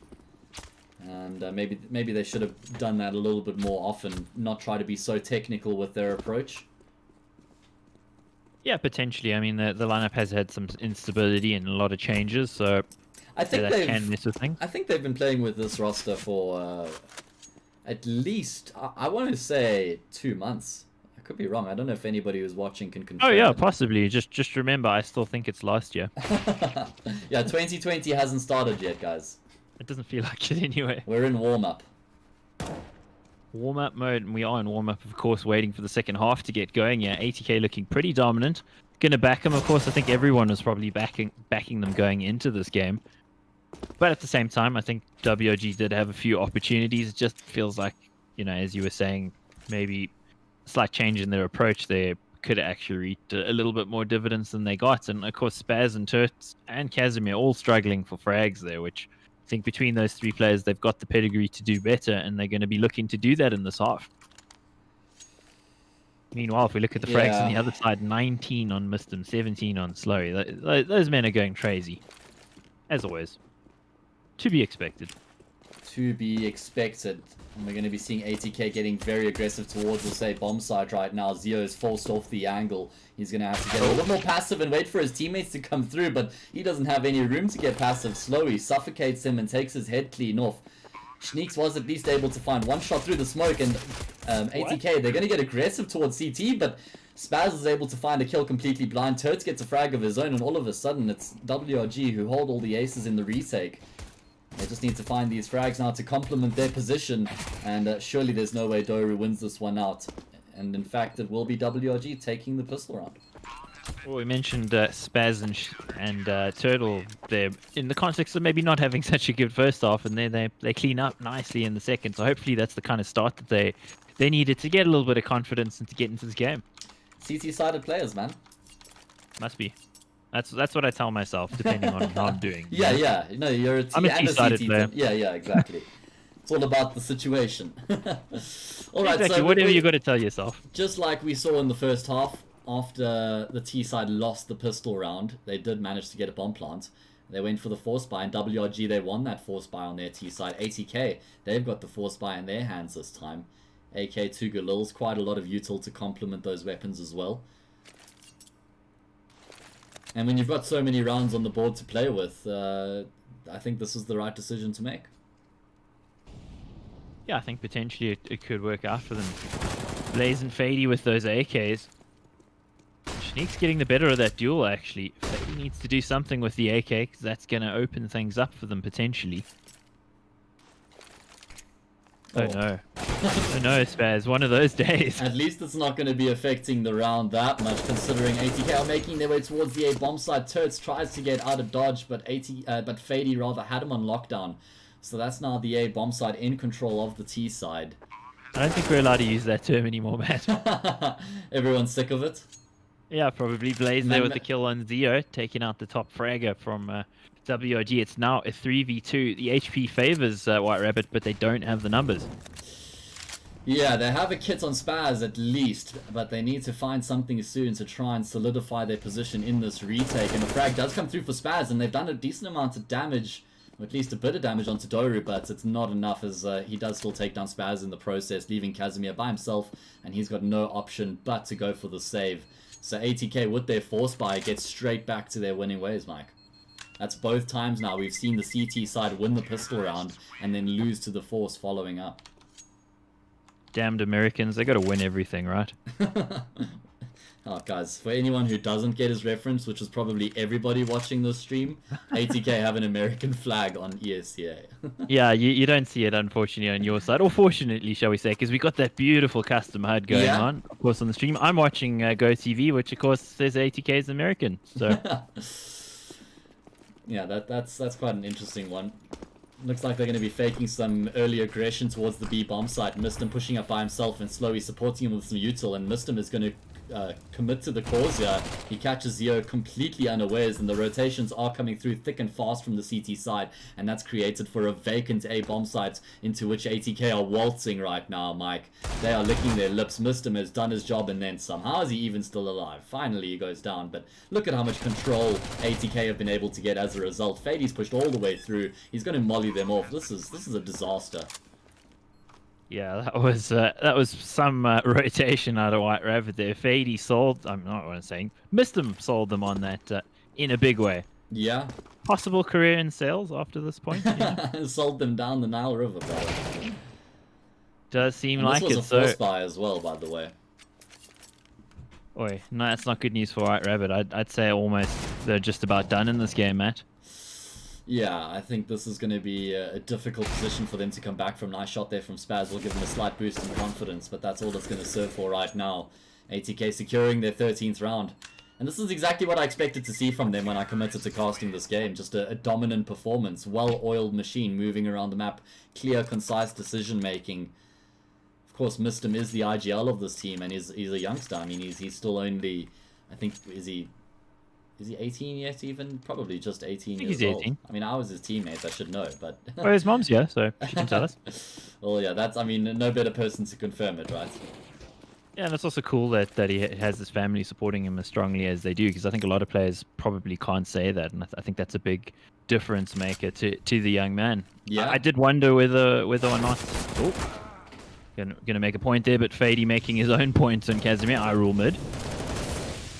Yeah, and off the back of that, ATK just going to work their way into the say bomb site. All too easy for them, moving around as a unit, and this is exactly what you want to see in these anti-ecos. First of all, information, and then commitment as a team. Don't want anybody straggling by themselves, leaving them in a position where they can get overwhelmed by the pistols, and then maybe a weapon gets salvaged by the saving team. Can unravel from there. Thank you. Correct 18 is the confirmation. Appreciate that. Thank you. Oh, okay. Spaz gets 2. Couple parting shots, essentially. They're just going to be looking to do damage, but damage that's fairly academic at this point. I mean, the economy for ATK means there'll still be a buy regardless of how many players they might lose you. Not too worried about that one. Mike, Doru had 3 frags, I think, like 4 or 5 rounds ago. He's up to 12 now, and top of the scoreboard as well. So, of course, it only counts the second half score, so that's probably a contributing factor.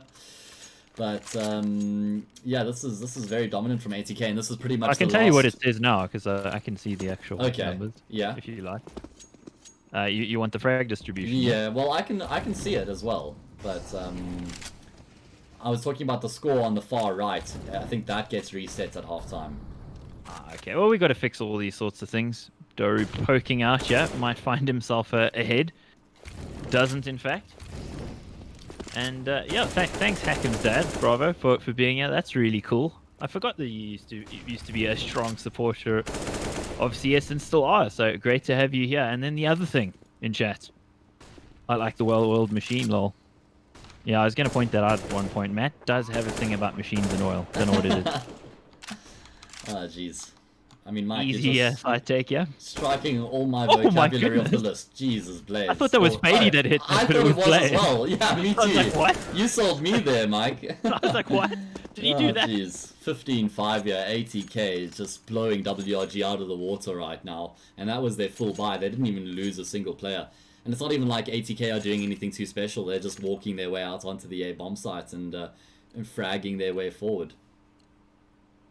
Someone needs to tell Casimir that it's he shouldn't be saving anyone. No. Okay. Oh, that is that just shows you things are fairly dysfunctional at this point. If that's what's happening, Mike, he wants to invest that money. Okay. He's being a smart man. For a unit trust. Zio actually able to get one there, and quite a few rotations have come through from WRG, so they might be able to do a bit more damage to ATK before they can secure the bomb plant. Though, as I say that, Fady and Blaze both pick up a kill. The plant's going to be secured now as well. Oh, jeez, nothing going the way of WRG. Pretty much been the name of the game for this entire map, and as we assumed, ATK come out on top 16-5. Resounding performance from them, everybody chipping in, and they claim their 6th consecutive win now in the season of the ESEA. Yep, the well-oiled machine do prevail, and of course we've got to hand out some hand towels, you know, to get the oil off their opponents. Getting a bit messy at this point, Matt. Alright guys, so we're going to take a bit of a break now, but don't go too far because we have a third game coming up this evening. It is going to be Goliath Gaming versus Energy Esports on Train, and it's going to be chock-a-block full of action, so make sure you stick around for the third and final map of the evening. That's going to go live in about 10 or 15 minutes, so make sure you join us in a bit. I'll see you guys in a couple minutes.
forgotten that once we were brought here, we were robbed of our nation, robbed of our language.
Hello everybody and welcome back to the third and final game of the evening. Goliath Gaming versus Energy Esports here on Train. It's bound to be an absolute cracker. Really looking forward to seeing Goliath in action firsthand. It's been a while since I've seen them playing, and I'm joined once again by Extremes.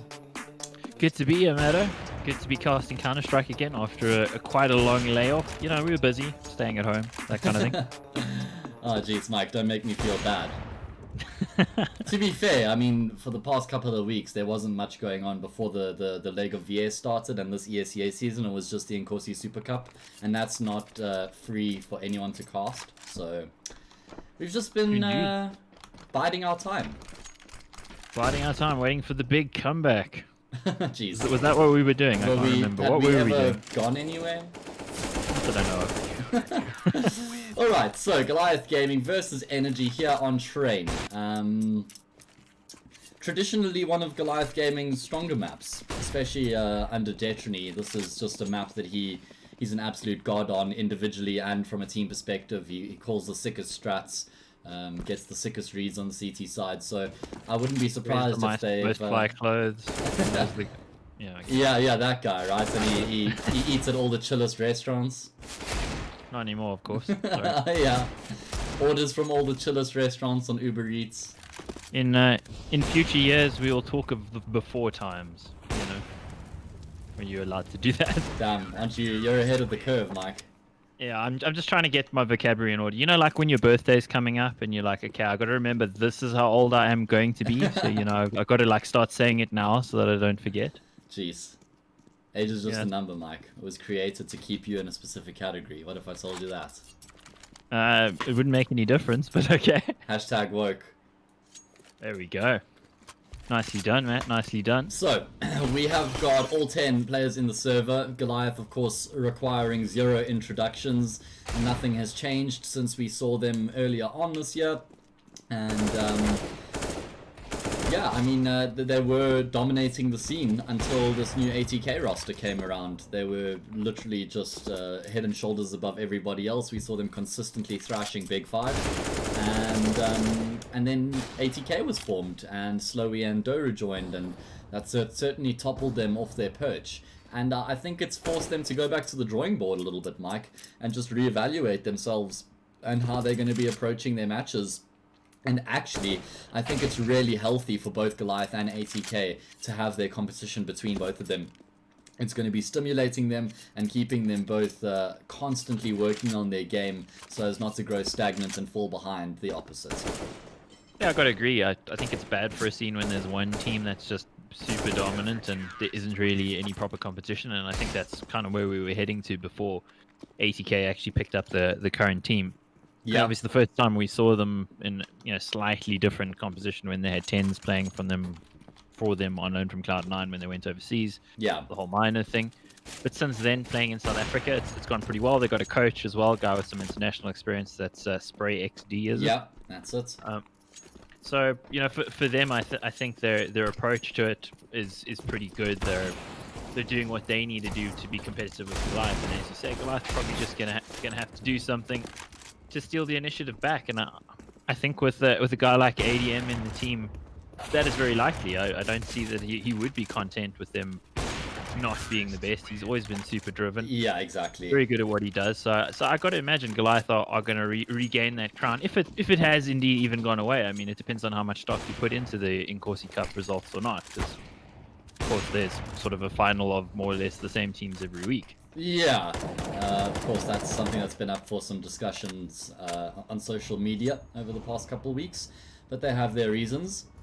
I think for me, my feeling on it is I like that you get to see the best teams against each other regularly. The only thing is when it's in sort of the context of a final, it can sort of devalue how big that game is. It's like what we saw with the Astralis versus Team Liquid last year, where it's just like it's always the final, and it doesn't feel special anymore because it's what's always happening. And I'd really like, remember the big rivalries, the Energy Bravado rivalries. You'd see them in most finals, but they were very well spaced apart. So when it happened, it was a thing. You were going to watch and see what's going to happen. So Yeah, I think that's the only negative of it. The cool thing, of course, is that the teams get practice against their strongest possible opponents regularly, and that certainly helps them. So, I mean, positives and negatives on either side, but overall, I guess more Counter-Strike isn't a bad thing, is it?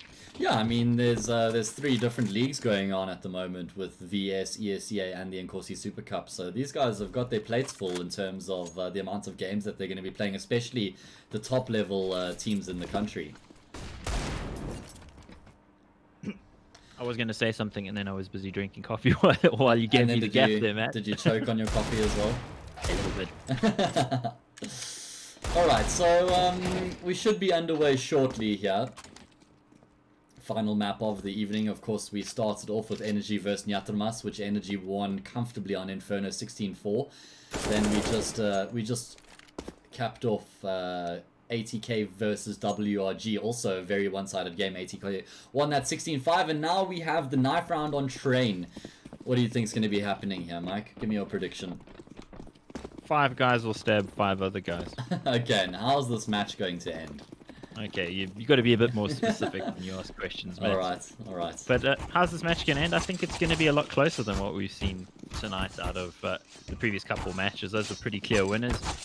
Yeah, I'm hoping it's going to be close, but I know it will be closer, but is it going to be a close match? I don't know. I mean, I haven't seen Energy against Goliath. I know they probably played a bunch, but as I said at the first map, haven't watched any South African CS for a while. Haven't watched any CS in general. Just played a shit ton of CS, basically. Yeah. From what I've seen, Goliath have been consistently getting the W over Energy, and I don't think that the games have been incredibly close. But I'm interested to see now, because Energy have been together for a bit longer. You know, they are a fairly new roster, having brought Tianki into the mix, replacing Creation not too long ago. Anyway, they're on the CT side here. A couple pieces of util, 2 smokes, a flash, an HE grenade, and a kit. And it's going to be a bit of a fake towards the A bomb side from Goliath, and then actually showing presence towards B, and then making their way down pop into the A bomb site. So very quick, aggressive stratcher from Goliath, and it seems to have worked the trick. The only person that they have to contend with immediately is Destroyed. And he's gotten off to a good start by taking down his brother. Yep, the better of the 2 brothers, of course, is what I used to say, just to be difficult. Oh, that was a bit difficult there for Massacre and Panda, but Massacre comes out on top. Zip adding a kill as well as the bomb going down. Idoro now should be on hand to clean this up. Surely this HP is so low. What? Oh. Okay. okay, Tianki. we both had our jaws on the ground there. Thought Idoro had got that frag, but yeah, I thought he got the jump shot. not the case in the end, as was evident. Tianki with the team kill. And Goliath Gaming getting off to a good start here on the T side of Train. We know how quickly things can spiral out of control on this half in particular.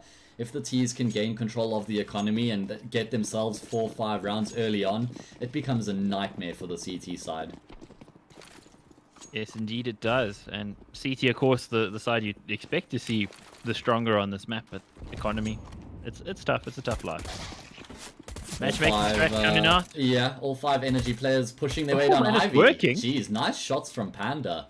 Catching 2 one-taps. Mango needs to try and actually segregate them from the bomb, so he drops the molly, but Energy are all over it at the moment, and Goliath now needs to respond. You can see there's a player streaming up through Ivy. That's Massacre. Opts for the USP because he's at range. Got the Mac 10 on his back. Lichtlord going to try and swing out and catch him off guard, and he actually takes Massacre down. All of a sudden, there's a numerical advantage. Tianki's got the AK as well. He's got the height advantage. He's going to take down Mango. Now it's all on ADM's shoulders, left in the 1 versus 3 clutch. He removes the biggest threat, which is Tianki, and he takes down Panda. Only Lichtlord was remaining, and he barely had any health to work with, so that made for an easy 3rd kill. ADM gets the clutch and bails Goliath out a very awkward round. Jeez, that was going so badly there for Goliath Gaming, and their players maybe just trying a little bit too hard to take those duels. ADM, they're restoring normality, taking a little bit of a slower approach, and as you say, segregating the players, splitting them apart, splitting their heads apart in the end. Energy, I think, will be a little bit aggrieved that they didn't get that one. Yeah, I completely agree with you. At least something they do achieve from that is a decent amount of damage to Goliath's economy. So if Energy can pick up this buy round, then Goliath are going to have no money heading into the next round. Seems like there's going to be some aggression here. I'm not sure if ADM can get an angle around the smoke. He doesn't want to give away his presence. I was going to say flash. a beautiful flashbang comes through, but it actually just blinds him up entirely. Cheap flash. And I love that they added that to the game recently, where you can see exactly who blinded the person when he died, even if it's a teammate. Anyway, Mango and Massacre make their way out into the A bomb site. They both find a frag each, which levels things back out of 3 versus 3, and Goliath are starting to take some control outside. Did need to do something to bring things back. Yeah, 2 players missing a bit of HP, but we'll get the bomb down. It's going to be retake time. Energy were great with the retakes on Inferno. Let's see if they can bring some of that retake magic over on to train against Goliath Gaming. A much tougher prospect. Tianqi that gets the kill. Panda also finds one as well. It's all on Mango right now. 41 HP. Gonna have to get some incredibly lucky timing or skillful timing, depending on who you talk to. Yeah, either way, I think he would take it. Doesn't really matter how it comes, but he's going to get shut down by Tianqi before he can even have a sniff. Great retake by Energy, and it got off to such a good start with both Panda and Lich Lord finding a frag off the bat. It pretty much was a done deal from there. So they get themselves on the board, and like I said at the start of the round, if Energy were able to pick up the W there, they would be resetting Goliath's economy, which is the case, Mike. They've got no money in the bank. They've got pistols, a couple flashes, and this is all because of what happened in that second round when Energy got so aggressive down Ivy. Yes, indeed. And also just to explain for those of you who weren't here for the previous game, is we've got an issue with the custom HUD. That's why there's a mouse pointer stuck. Can't make it go away. Sorry. Yeah. You're going to have to share the load with me here explaining that one, Mike. Yep. Can't do anything about that. Sorry. Yeah, apologies. Who is it? Sluton? Promise for the next stream it will be resolved one way or another. Don't make promises you can't keep, Matt. That's something my girlfriend would say. Jeez, okay. Our relationship gotten there already. Oh, Goliath, in they go. Gonna try force their way onto the say bomb site. They bought quite a lot of utility to assist their cause. The problem is that the bomb's actually been dropped in no man's land, so it's gonna take them a bit longer to retrieve that and in turn then get it on the ground. But I think they still have enough time. Mango, with the aggression, catches Destroyed off guard, but Dams was there to trade it out. Importantly so. Wow, great shot from Adaro. Unfortunately, he can't land the immediate follow-up, and I don't think he's going to be expecting Tianqi in such close proximity, although he spotted him up, but he can't land the instant shot. And Goliath, rather Energy, make the retake happen. They incur quite a lot of loss in the process, though, Mike, and that was just an eco for Goliath, so not a bad result considering they get the plant and 3 frags. Yeah, I think they got more than they bargained for there. I don't think they would have expected to do quite so much damage. It was just sort of the old Hail Mary, let's get the bomb down kind of play on B. Yeah. And that helps them out in a big way. Energy going to have the AWP here, of course, still on CT side. That's the thing that you try to build around on Train. And Panda has been looking pretty on tonight. I see Fused in chat. Shout out to you, brother. Your HUD is working beautifully. Thanks again, Yeah, really appreciate it. Yeah, I mean, he literally just reached out to me and said, I want to help grow the scene. This is one of my skills, you know. Would you like in? Simple as that. No strings attached. What a guy. Shout out to him. Awesome. Doru's awesome. brother, for anyone who doesn't know. Anyway, 5 versus 4 here. Nice early pick coming through as Mango gets taken down. Not much util remaining here for Goliath, so whatever they commit their util to, they're going to have to follow up with. They can't afford to fake, per se. And it's pretty much just a default hold right now for Energy. They know that they've got the one-man advantage, so they don't have to do anything special. Just sitting patiently and waiting. Got their crossfires in place. Waiting for Goliath to make their next move and show their hand. Seems like Zip Zip's potentially going to be on the entry here as he drops the bomb off. Intent has been signaled and in they go. Massacre there, almost catching Tianqi, gets him at the second bite, but there is the cover from Destroyed, gets a twofer for his trouble. Now a 2v4. This is going to be super tough here.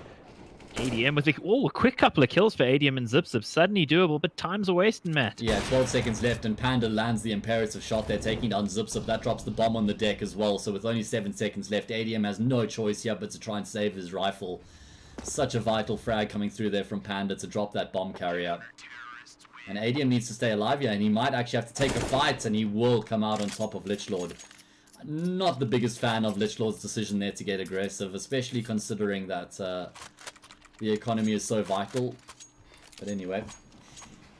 Yeah, I think 2 or 3 rounds down the road, if they'd won a bunch back to back, that's a perfectly reasonable thing to do. But at this point, you can see it's meant he's fully invested now, whereas probably could have dropped the gun over to Dams. Yeah. Would have still been fully invested, but their guns would have certainly been better for the round. Exactly. Pistols across the board, for Goliath. Besides that, saved AK on ADM. Of course, he gets no money because he stayed alive in that round. So it's important that he gets something done here in this round with that AK, just to buff his economy somewhat.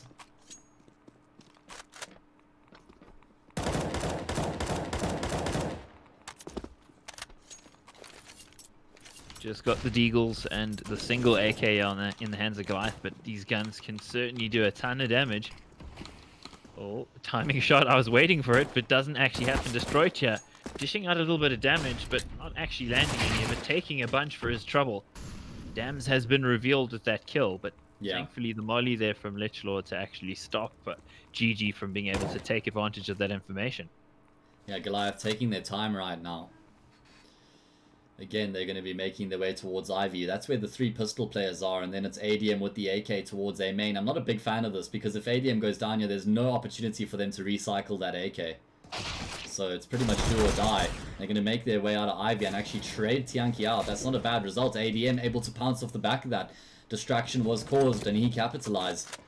He's only going to be good for the 1 frag though. Zipzip, however, has salvaged that M4 and he continues to do work in this round.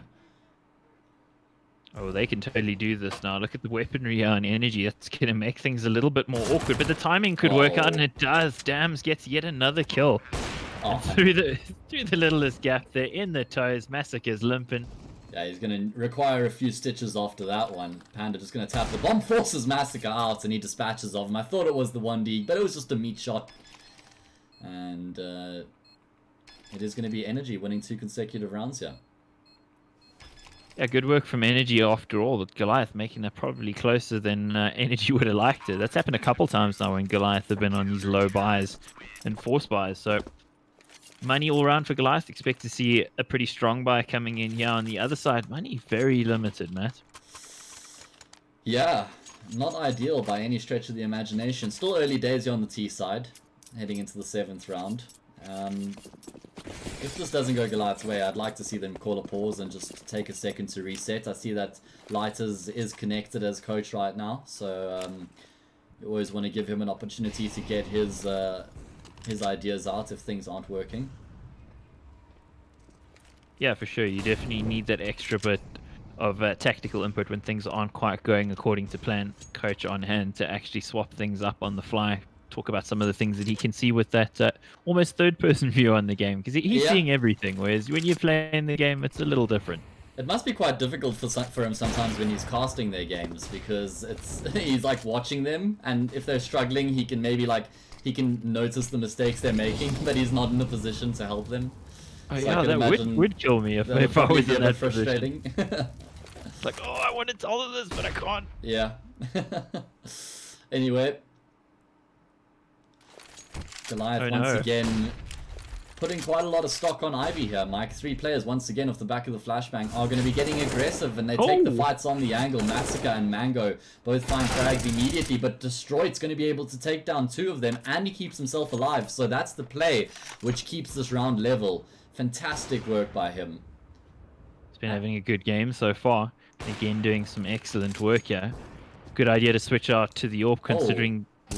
Oh, I thought ADM had just made the genius play. They didn't realize Lichlord was close by. ADM also thought he had made the genius play there, Mike. And Dams, well, he's got all the audio cues in the world right now. He's going to be following up. Destroyed. Come on. Oh, what the hell? Great shots there from Destroyed. It's 5-2 here. And Energy, they just garner more and more momentum. So, quick welcome to everybody. Thanks for joining us here to watch these games, guys. I know it's been a while since I've streamed, and I'm definitely going to be picking it up. I've got exams coming up, so I'm going to have to find a way to distribute my time, you know, between gaming, studying, and exams. But I'll find a balance. I like how gaming's the priority. That's interesting. First thing you said. but of course. Indeed. So we got one player getting a little bit further out in yard, but he's about to go down that zip. entry, man. They're Destroyed's about to get some gets. There goes the flash, and the flash actually doesn't do too much. Oh, Dams jeez. gets run over. Now it's a 3v2. Make that a 3v1. I thought it could have been a bit more dangerous than it was, Meadow. Yeah, in the end, Energy do find a quick flurry of frags, which puts them in the driver's seat once again. Seems like Goliath Gaming are hell-bent on persisting with Ivy here. Hasn't really been yielding results. I suppose they've been able to get out of Ivy in towards the yard, but that's where they're struggling to capitalize, and maybe we need to see them actually just smoking off the right side entirely and pushing towards Old Bomb. Because they're struggling when they try and make their way onto the A bomb site. That's when the pop player, that's when the A main player can have their impact. After the Ivy players have pushed their way through into Old Bomb and taken the attention of the CT players towards that area of the map. Yeah, for sure. Pop Dog also one of those crucial areas, as you say, that can come into play. And Dam's actually he's not high up on the frags table. He's only got 5, but feels like he's had a bunch of crucial plays from Pop so shot far. at him. Oh, and look at that. He knows straight away after he takes down the AWP, he can make his way into the B bomb site with there being no resistance immediately, at least. Lichlord able to get ahead of the molly, and he actually picks up a second frag. That's ADM on the deck. And Destroyed has got the fast flank coming through. Adaro not at all aware of the possibility. He's watching the smoke, expecting somebody to potentially push through. That leaves Mango and Massacre in a pretty precarious position here. 2 versus 3 as the numbers stand. Destroyed gets another one, taking down Mango. Now it's on Massacre. They know exactly where he is, and he flashes his way down. The flash is perfect. Unfortunately for him, Energy have not relinquished the defuse. And Tianki, with the balls of steel, will commit. And well thought out there indeed. Indeed, and it is a best of one. ESEA tends to always be best of ones except for the playoffs. And the playoffs are still a while away, so best of one land is where we live right now. Yeah, this is true. Unless you're watching VS matches. BO3 there, of course. Indeed. Have you done any VS matches lately? Not this leg, no. But I intend to pick up some games soon. TM. Soon TM. Oh, again.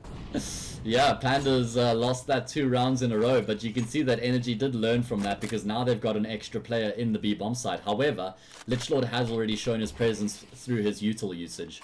So that means Goliath aren't just going to be barreling onto the B bomb site here once again like they did last round.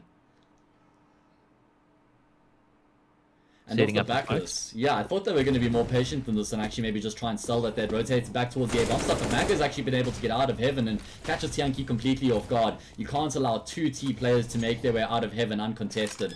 Although Lichlord, he's working his way around the smoke here. He might catch them off guard. He takes down Massacre. Now spraying down through the smoke. He catches ADM as well. He gets the information that there's a 3rd player up for grabs here. And Destroyed's been able to capitalize on the chaos as he takes down Mango yet again. What a play. Lichlord going absolutely nuclear as he finds a 3rd frag in the round. Dams will secure Adaro. And even though there's fire on the deck, there's still so much time left on the round. In fact, they even have a smoke to extinguish the flames. This is looking really good from Energy, Mike. I'm loving the individual decision making coming out of these players. Yeah, it's good to see Lichlord there with a really smart heads up play. They're just playing around the smoke there. It's a bit of a smoke criminal, you got to say. Not quite the old pop flash and whole W kind of Stewie approach. Very considered, very smart approach. Yeah. I think that play really personified what Energy's been about here. As you said, great individual players keeping them well ahead of Goliath Gaming. Yeah. And I feel like that can often be the way to a successful CT side on Train, because there's so many mini battles going on around the map. The fight towards B, the man towards Ivy, the player securing Pop Dog, the man who's locking down A main. So many mini battles going on from the CT's perspective that if you're able to stand up from an individual perspective, then you're going to have a good time of it. Yeah, absolutely. Destroyed and Lichlord standing head and shoulders above everyone else on 11, Tianki on 9, so everyone getting involved here nicely. Yeah, next time Energy and Goliath play one another, I'm going to have a counter of kills between Mango and Destroyed, so we can just keep track. Jeez, Panda, are you going to stop doing that? He's like, he will not expect me to do it again. That's his logic, man, and I actually buy into that, 100%. Anyway, it does seem like Goliath are going to be changing things up. They had a tactical timeout before this round, Mike, so Lighters would have had an opportunity there to just speak his mind. Oh, geez, Tianki through the smoke there, doing so much damage. He's going to commit to the spray again. Massacre just, he can't draw a straw of luck, Mike. Moves out of the position he was being sprayed at, and then he moves into the new spray. There's the reply, finally. That's helping them out. What are they going to do off the back of this? Destroy's been smoke. pretty good around the edges of these smokes. Yeah, it seems like that's actually the plan here once again, is to try and bait somebody into the peak, and he gets Mango again, Mike. He is having a great day in that regard, but that's not all he's good for. He takes down ATK, here we go. and he continues to play around the edge of the smoke, our very own smoke criminal. And he's going to be able to secure a 4th frag in the round. What a performance from Destroyed. Jeez, 15 Destroy's and 8. making me scream like a girl. I said it though at the start of 2020 when he got added to Energy. I said that he was one of the standout players of 2019 who has some really high potential for this year. So I'm not surprised to see that he got picked up by one of the biggest orgs in the country, and it seems to be producing some results now as expected. Well deserved. I mean, I used to joke about Destroyed being the better of the two brothers between him and Mango, and I never really believed it. It was joking. It was memeing. But don't know about that now so much. Oh, jeez. Frags coming through here. Actually a team kill as well, but that's not really what matters because Goliath have been able to find 2 frags in the process and actually secure the A bomb site. It's the very aggressive execute which has yielded the results, and damns, he's trapped here, Mike. They know exactly where he is. He only has 13 points of health. Panda has to come into the equation somehow here, but they're fully aware that he could be coming from Ivy. And he's going to push into the player, although I'm sure he's been hurt here. Actually, no, somehow he's actually been able to get a kill with the P250. 2 versus 2 here. There's still some time left on the clock. They've got the kits as well. Smoke on Panda gets dropped towards Pop Dog. That's going to force Massacre out into the open, and he does take down Panda. Unfortunately, Dams wasn't on an angle there where he was able to cover it. He was in a transition there, passing past the E-box. Oh? Gets the kill, but there's still not enough time here, and Massacre will secure the round. So finally, Goliath get back to winning ways. Here we go, and just comes out off the back of simplifying things, getting super aggressive, not over elaborating. Sometimes that's going to work for a team that is made up of some strong individual players. Get them involved in that way. Yeah, 100%. Just cut the bullshit, yo. Yep, pretty much. I'm just kidding. The bullshit's really important 90% of the time, guys. It is. It's just when plan A and B and C aren't working, then you're gonna do it. It's alright. And once again, Mike, it seems like they agree with you that the change of pace is the answer. And look at that. It nets the exact same result that we saw in the previous round. They find 3 swift frags, secure the A bomb sites, and Energy have no response. And they got no money, so they really can't go for this. It's actually quite interesting. If you look at it, it's been one-way traffic pretty much the whole half. And off the back of this, 9-6, a very distinct possibility for Goliath now, because they've basically broken the economy of Energy because of the 2 back-to-back rounds. And this was this all came almost immediately after their tactical timeout, by the way. And I love that they didn't just falter. You know, they were under the cosh. They didn't just break. They actually decided to change up the game plan. Gonna have a job to do. A nice nade dunking on ADM. How much do Goliath actually commit to this? And it seems like it's going to be everything. Tianki and Lichlord getting a couple frags between them. Anyway, the point I was making is that Goliath didn't just fall to the wayside after they were feeling the pressure. They actually changed up their game style, changed their mentality, decided, well, we believe we're better than these guys. We're just going to get aggressive, push out straight into the A bomb site, take the fights, and pummel them. And that's what's been working perfectly. Do we see them do it here once again? Well, I guess if it ain't broke, don't fix it. There we go. Here we go. Again, Adara with the AWP just doing the damage right now. I mean, he was an Pauper in his past life, so wouldn't be unfamiliar territory for him, Mike. Certainly not. There's a couple kills though coming in, and Oh this my could actually God. go completely against them. Somehow Dams is able to get a second one there. Should never have happened, and then Destroyed is in a Yeah. superior position right now, though. He doesn't land the immediate headshots, and he nearly fluffs the opportunity entirely. Eventually, he takes down ADM, and it seems like they're aware of Massacre's positioning as well. So I thought Goliath had another round for the taking there. They got the first 2 picks once again, but both, what was it, Dams and Lichlord, who just found a quick flurry of frags to turn things around. Couple of nice heads-up plays there. Yeah. Steal some guns away. Nice response Damn. there from Energy, actually showing that they have what it takes to deal with that very aggressive A hit. Yeah, I think for Energy they're going to be feel pretty good about the 10 now, because that's what they felt like they were on course for pretty much the whole half. And it almost looked like it was going to go away. That'll make them breathe a little bit of a sigh of Yeah. relief. They can definitely get more here, though. Oh no, lapse of concentration for sure. You can't afford to cross that without any cover. Oh, no. And Panda misses his shot. At least Destroyed is there to trade it out, but damage has been done. Adaro's AWP on point, yo. Jeez, he is absolutely wailing away on them at the moment with the AWP. Felt bad for Panda, though. He seems to be coming off worse most of the time when it comes to timing with the AWP peaks, poor guy. Oh Jesus, Oh, no. Massacre. Balls of steel, but the team flashbang. Oh my god, Mike. Tianqi flashing his teammate Lichlord towards the B bomb side has a job to do. And the ring around the rosy switcheroo means he's not going to be able to find a kill there. Mango getting behind his teammate, and Tianqi ran out of ammo. Mango in such a forward position, another molly comes through, so that should be the end of the round. They don't have any means to extinguish this. And another one. Another one. DJ Carly. Oh, man. Don't do that again, please. No promises, bud. So yeah, this is a mere formality at this point. There's just no time for them, I'm sure, to make something of this round. Mango in a great position here just to shut down Tianqi. So it's going to be 10-5 here, Mike. Not a bad half for either team, all things considered. I think both teams will be fairly content with that scoreline. Yeah, I think Energy would definitely looking on course for 10 plus. Goliath will be the more relieved of the two teams, certainly, with that scoreline, because it could have been a lot worse for them. But as you say, I think where it's at right now, both of them will feel like they're in the game. They did enough to give themselves a good chance going into the second half. Yeah. And what that means is pistol round is really important. Especially for Goliath. Yeah, especially for Goliath, exactly. Because if Energy pick up the pistol on the T side, it is going to be putting them in such a good position.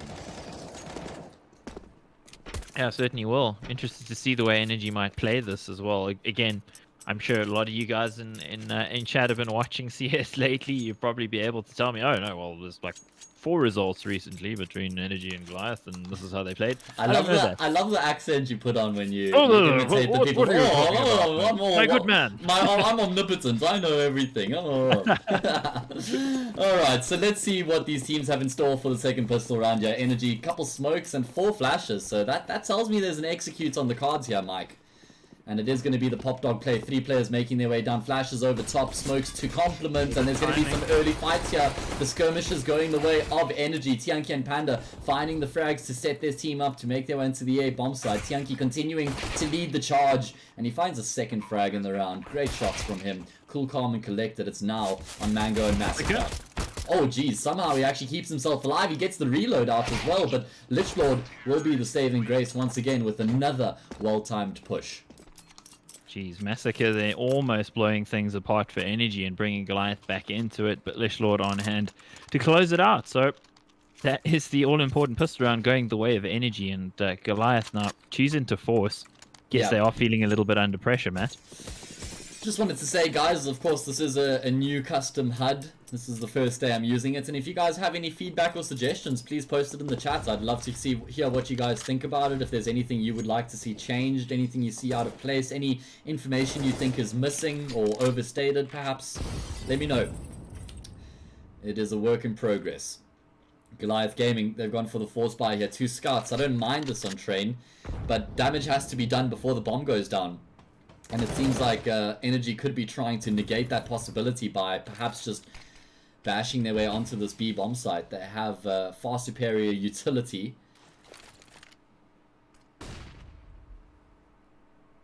And unfortunately for Goliath, Energy are not giving them any opportunity for these scouts to do some damage. However, Goliath have gone for the gamble stack. They've got 3 players on this B bomb site right now, so that could give them an opportunity to deny this execute.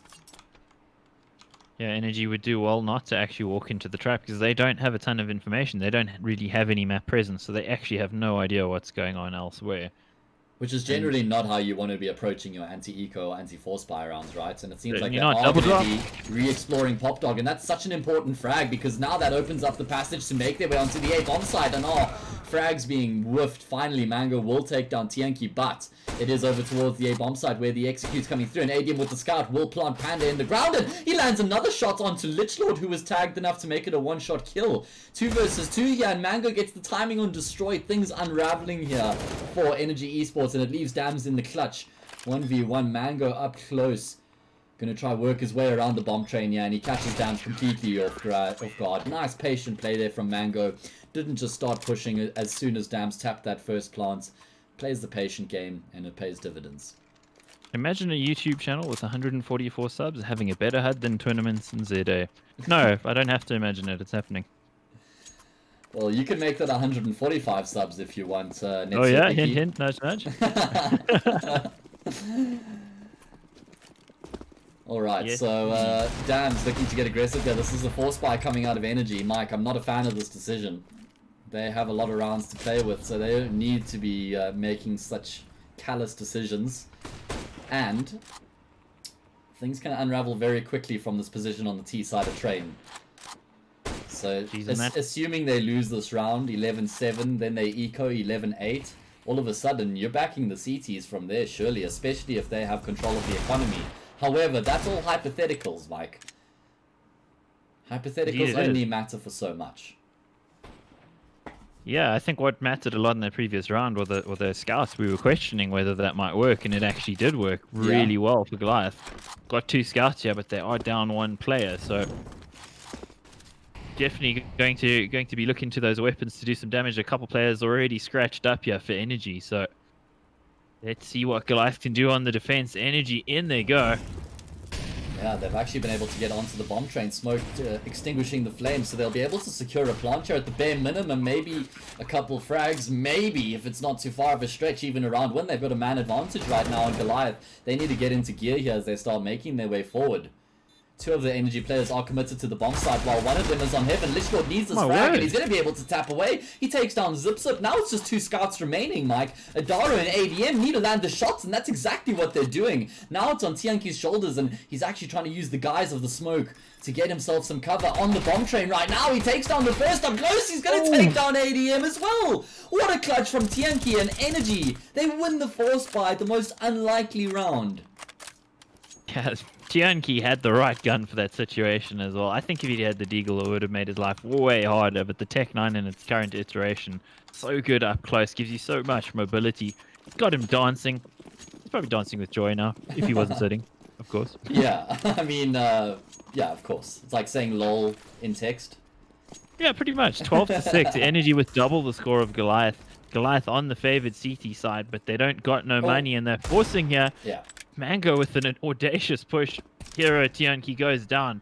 We're going to see another round go the way of Goliath with a limited buy, to say the least. Jeez, that's been the name of the game so far, though. Panda, somehow he's been able to find his way undetected into the A bomb site, and he capitalizes, he takes down Zip Zip, but he's really making a mess of getting anything else done from that point, and no support coming through from his teammates.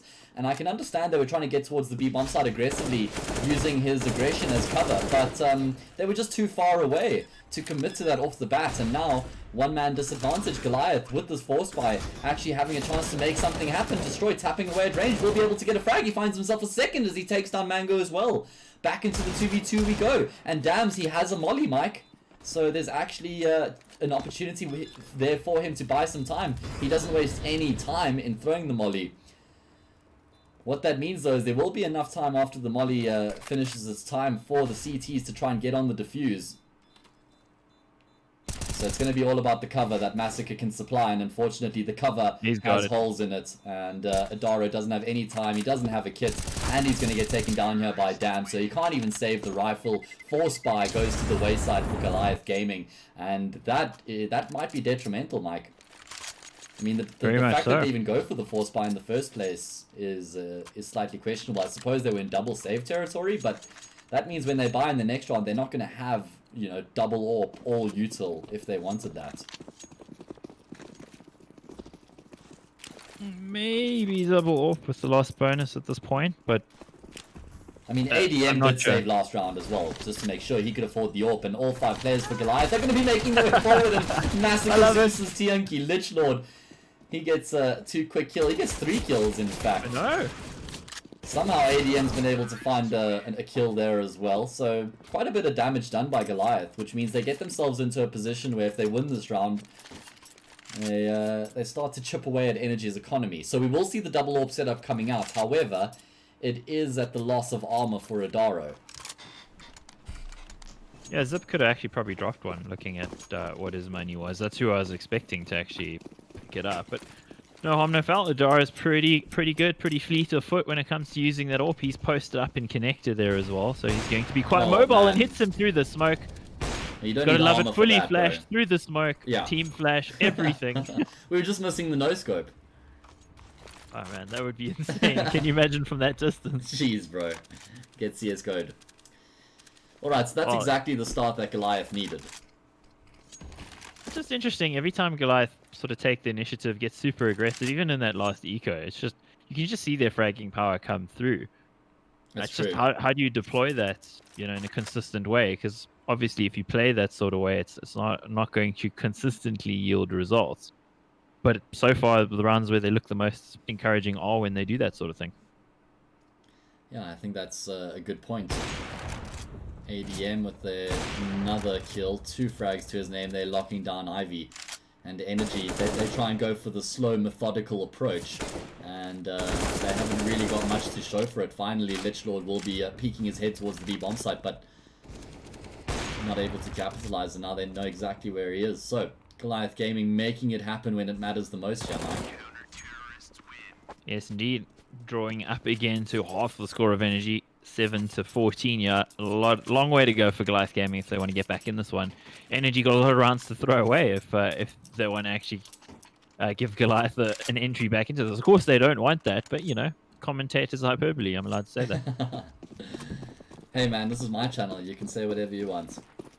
Ooh, can Freedom I of use the F word? speech. What fucking word, bro? Come on. Okay, I was going to go with something far milder, man. That was uncalled Oh, for. nice flash from Adam there. Haven't seen that I like one that. before. I'm going to try that in matchmaking and totally flash myself. Yeah, and my that's... teammate. Hey bro, let's push Ivy. Alright, We're so... all red now. Now that Goliath's nerves are probably calmed a bit more, how do they approach this? Oh, jeez. Who is the Panda? Getting so aggressive again. He's been able to get out into the A-bomb site. Oh, jeez, he nearly... He was going to turn and burn him there. Nearly 90-degree swivel to take down Zip as well. Mango towards heaven has to reposition to make sure that Tianki can't get onto the B bomb site, and he gets there just in time. So 1-man advantage here for Goliath. It is a 4-spy for Energy. Destroy can find something out here in the yard. Oh, he's... Milkshakes, did he kills, not spot whatever. it? Oh, it was the X-ray. Alright. Baited. Oh no, I just bumped my keyboard. I just had a blank moment as well, you know, like you. What's auto director again? Oh yeah. No, I couldn't see the hotkey, bro. I was pressing X, C, F1, everything except Like you haven't Z. done this before. Jeez, you'd That swear. was embarrassing. I know, it was. And it's on my channel for everyone to see tomorrow. Massacre rotates in time there to catch off Dabs, but Lichlord and couple kills. Destroyed, they both find a frag apiece. All of a sudden, Mike, from a 4 versus 2, we're down into a 2v2, and the bomb's been planted. Couple flashes here are the only things that Goliath have to assist themselves to get into this A bomb site. Energy able to back up into some post-plant positions. Destroyed. He was in a position where it was pretty much do or die. And unfortunately for him, it was the latter. Now it's on Lichlord's shoulders. 31 points of health to his name. Will the timing work out? It absolutely does as he takes down Zip. Now Mango knows where he is, and he's just going to straight up stick the defuse here. Lichlord expecting the fake. Oh. But Mango's a pro, and we all know pros don't fake. Yeah, common misconception, of course. I'm interested. Commentators biased to what? To who? What are we talking about? Commentators Elaborate for us. bias. Mike, you're so biased. Yeah. 'Cause- My favorite was a few years ago when I was commentating a White Rabbit versus XTC game, and everybody was telling me how biased against WRG I was, and then it turned out the night before I'd gone out for dinner with Albania owns WRG. It was pretty weird. Anyway. 100% proves everybody's theory then, man. As Yep, Energy biased against them. push straight out onto the A bomb site, and actually, this is just a save. They're going to be able to secure a bomb plant, so that's something, all things considered. Might even be able to do some damage to Goliath's economy here, which is in tatters at the moment. So if they could find at least 2 more kills, that would be amazing. And Destroyed starts it off perfectly as he takes down ADM. Flashbang coming through to keep Goliath at bay for that much longer. Lichlord trying to play around the fringes as well. The timing of the smoke gives him the cover that he needs, and he gets Adaro as well. Doubling down, doing the damage. Massacre now the only man remaining, and he has to get aggressive. He pushes into Lichlord's crosshair as well. He's got 29 kills this game, does Lich Lord Mike. Jeez, the man is absolutely on fire. He's Good old grinding. Liam. He's grinding really hard. I think he has 140 hours in the past 2 weeks. Insane. 29 kills in him, 25 undestroyed. Both Yeah. of these players looking fantastic at the moment. And on Goliath Gaming, well, that last round was probably their last chance, unless they're able to pull something crazy out here. Oh, it's not looking good for them. And you would have said they're odds-on favorites for this one. They should be taking this one if you look at the way things have gone recently. But Energy have come out fighting. Yeah. This has been a great performance from them on train. From the word go, they've shown intent, Mike. Absolutely have. Dams, they're taking a little bit of damage, but nothing really they can't deal with. And Goliath, they are chasing this round, chasing this game in a big way. Dams, they're biting from main. You can see They're just getting whittled away. This is almost over, Matt. Yeah, the symptom of frustration is evident, Mike, the way that they're getting so aggressive. I know that they have a lack of weaponry, so they have to try and make something happen, but it's just individual pushes coming through from Goliath right now into A main. No flashes to support them, and it's a 5 versus 2 here. Energy have secured control of the A bomb site, and neither of these remaining Goliath players have anything to work with. Probably going to see a boost up coming through here, although not even. Mango just charges through the smoke, perhaps trying to bait that Adaro might not be here as well, but he only has 5 points of health. He'll get 1, maybe a second, but still, it's just so much more work for him to do here in the clutch to try to keep his team in the game. Tries to find the timing and push out the smoke, but he just gets mowed down, and Energy Esports win the map 16-8. What a dominating performance from them. Absolutely emphatic. Lich Lord, as we were saying, fantastic performance out of him. Destroyed as well, definitely coming off the best of the two brothers tonight. And Energy looking racy. I'm really interested to see what they do in the rest of the season, if they're going to keep this level of performance up. Was this an off night for Goliath, or was it Energy been good? I'd say Energy looked pretty good, Matt. I think it might also have been a bit of an off night for Goliath. I mean, we're used to seeing them perform at a higher standard than that. So it was a bit of both. I wouldn't say it was either here or there. So that puts Energy at 7-1 now in ESEA. So like you said, they've gotten off to a great start in this season, and they're setting themselves up really nicely here. On the flip side, Goliath, they're going to have to go back to the drawing board, figure out what went wrong there, and come back stronger. Yeah, absolutely. We'll have to, and we'll come back stronger as well, because we got to cast some more games in ESEA this season. So we do thank you guys for joining us. It's been fun. We'll catch you on another one, right, Matt? Gonna just actually have a look at what's Make the promise, Matt. Are we coming back, Matt? Well, I'm trying to make a promise Sunday, to people here. There's quite a few games. There's Energy ATK, could be Spicy, Lionheart, Online Kingdom, Good Gaming, Sinister 5. So yeah, definitely some potential games to pick up coming in the next few days. If you want to keep track of the games I'll be casting, you can follow me on social media at Hayes Castings. That would be much appreciated. Or if you'd prefer to follow Extremes, or you can do that as well. I mean, if you want to hear about all the first ever things that I will be doing on Twitter, follow me. Alright guys, yeah, like Mike said, thank you so much for joining us this evening. It's been a pleasure. Really enjoyed casting a couple local games again. Good to see how everybody's performing. Just to cap off something we were saying a bit earlier, I forgot to mention this. It's good to see Energy performing at this level now, because I think they took quite long to get some momentum as a roster. And the fact that they're now starting to win these sorts of games is probably really good for their own personal confidence as a team, that they certainly are capable and have what it takes to compete at the top level in South African CS. So I think that's fantastic, and I'm really looking forward to see how they're going to be building on this streak. As from Goliath, we know how capable all 5 of those individuals are, and with Lighters behind them, I have no doubt in the world that they will be getting back to their form, which we know they're capable of competing at. But until then, we will be offline, and we'll catch you guys next time. Have a fantastic rest of your evening, and good night.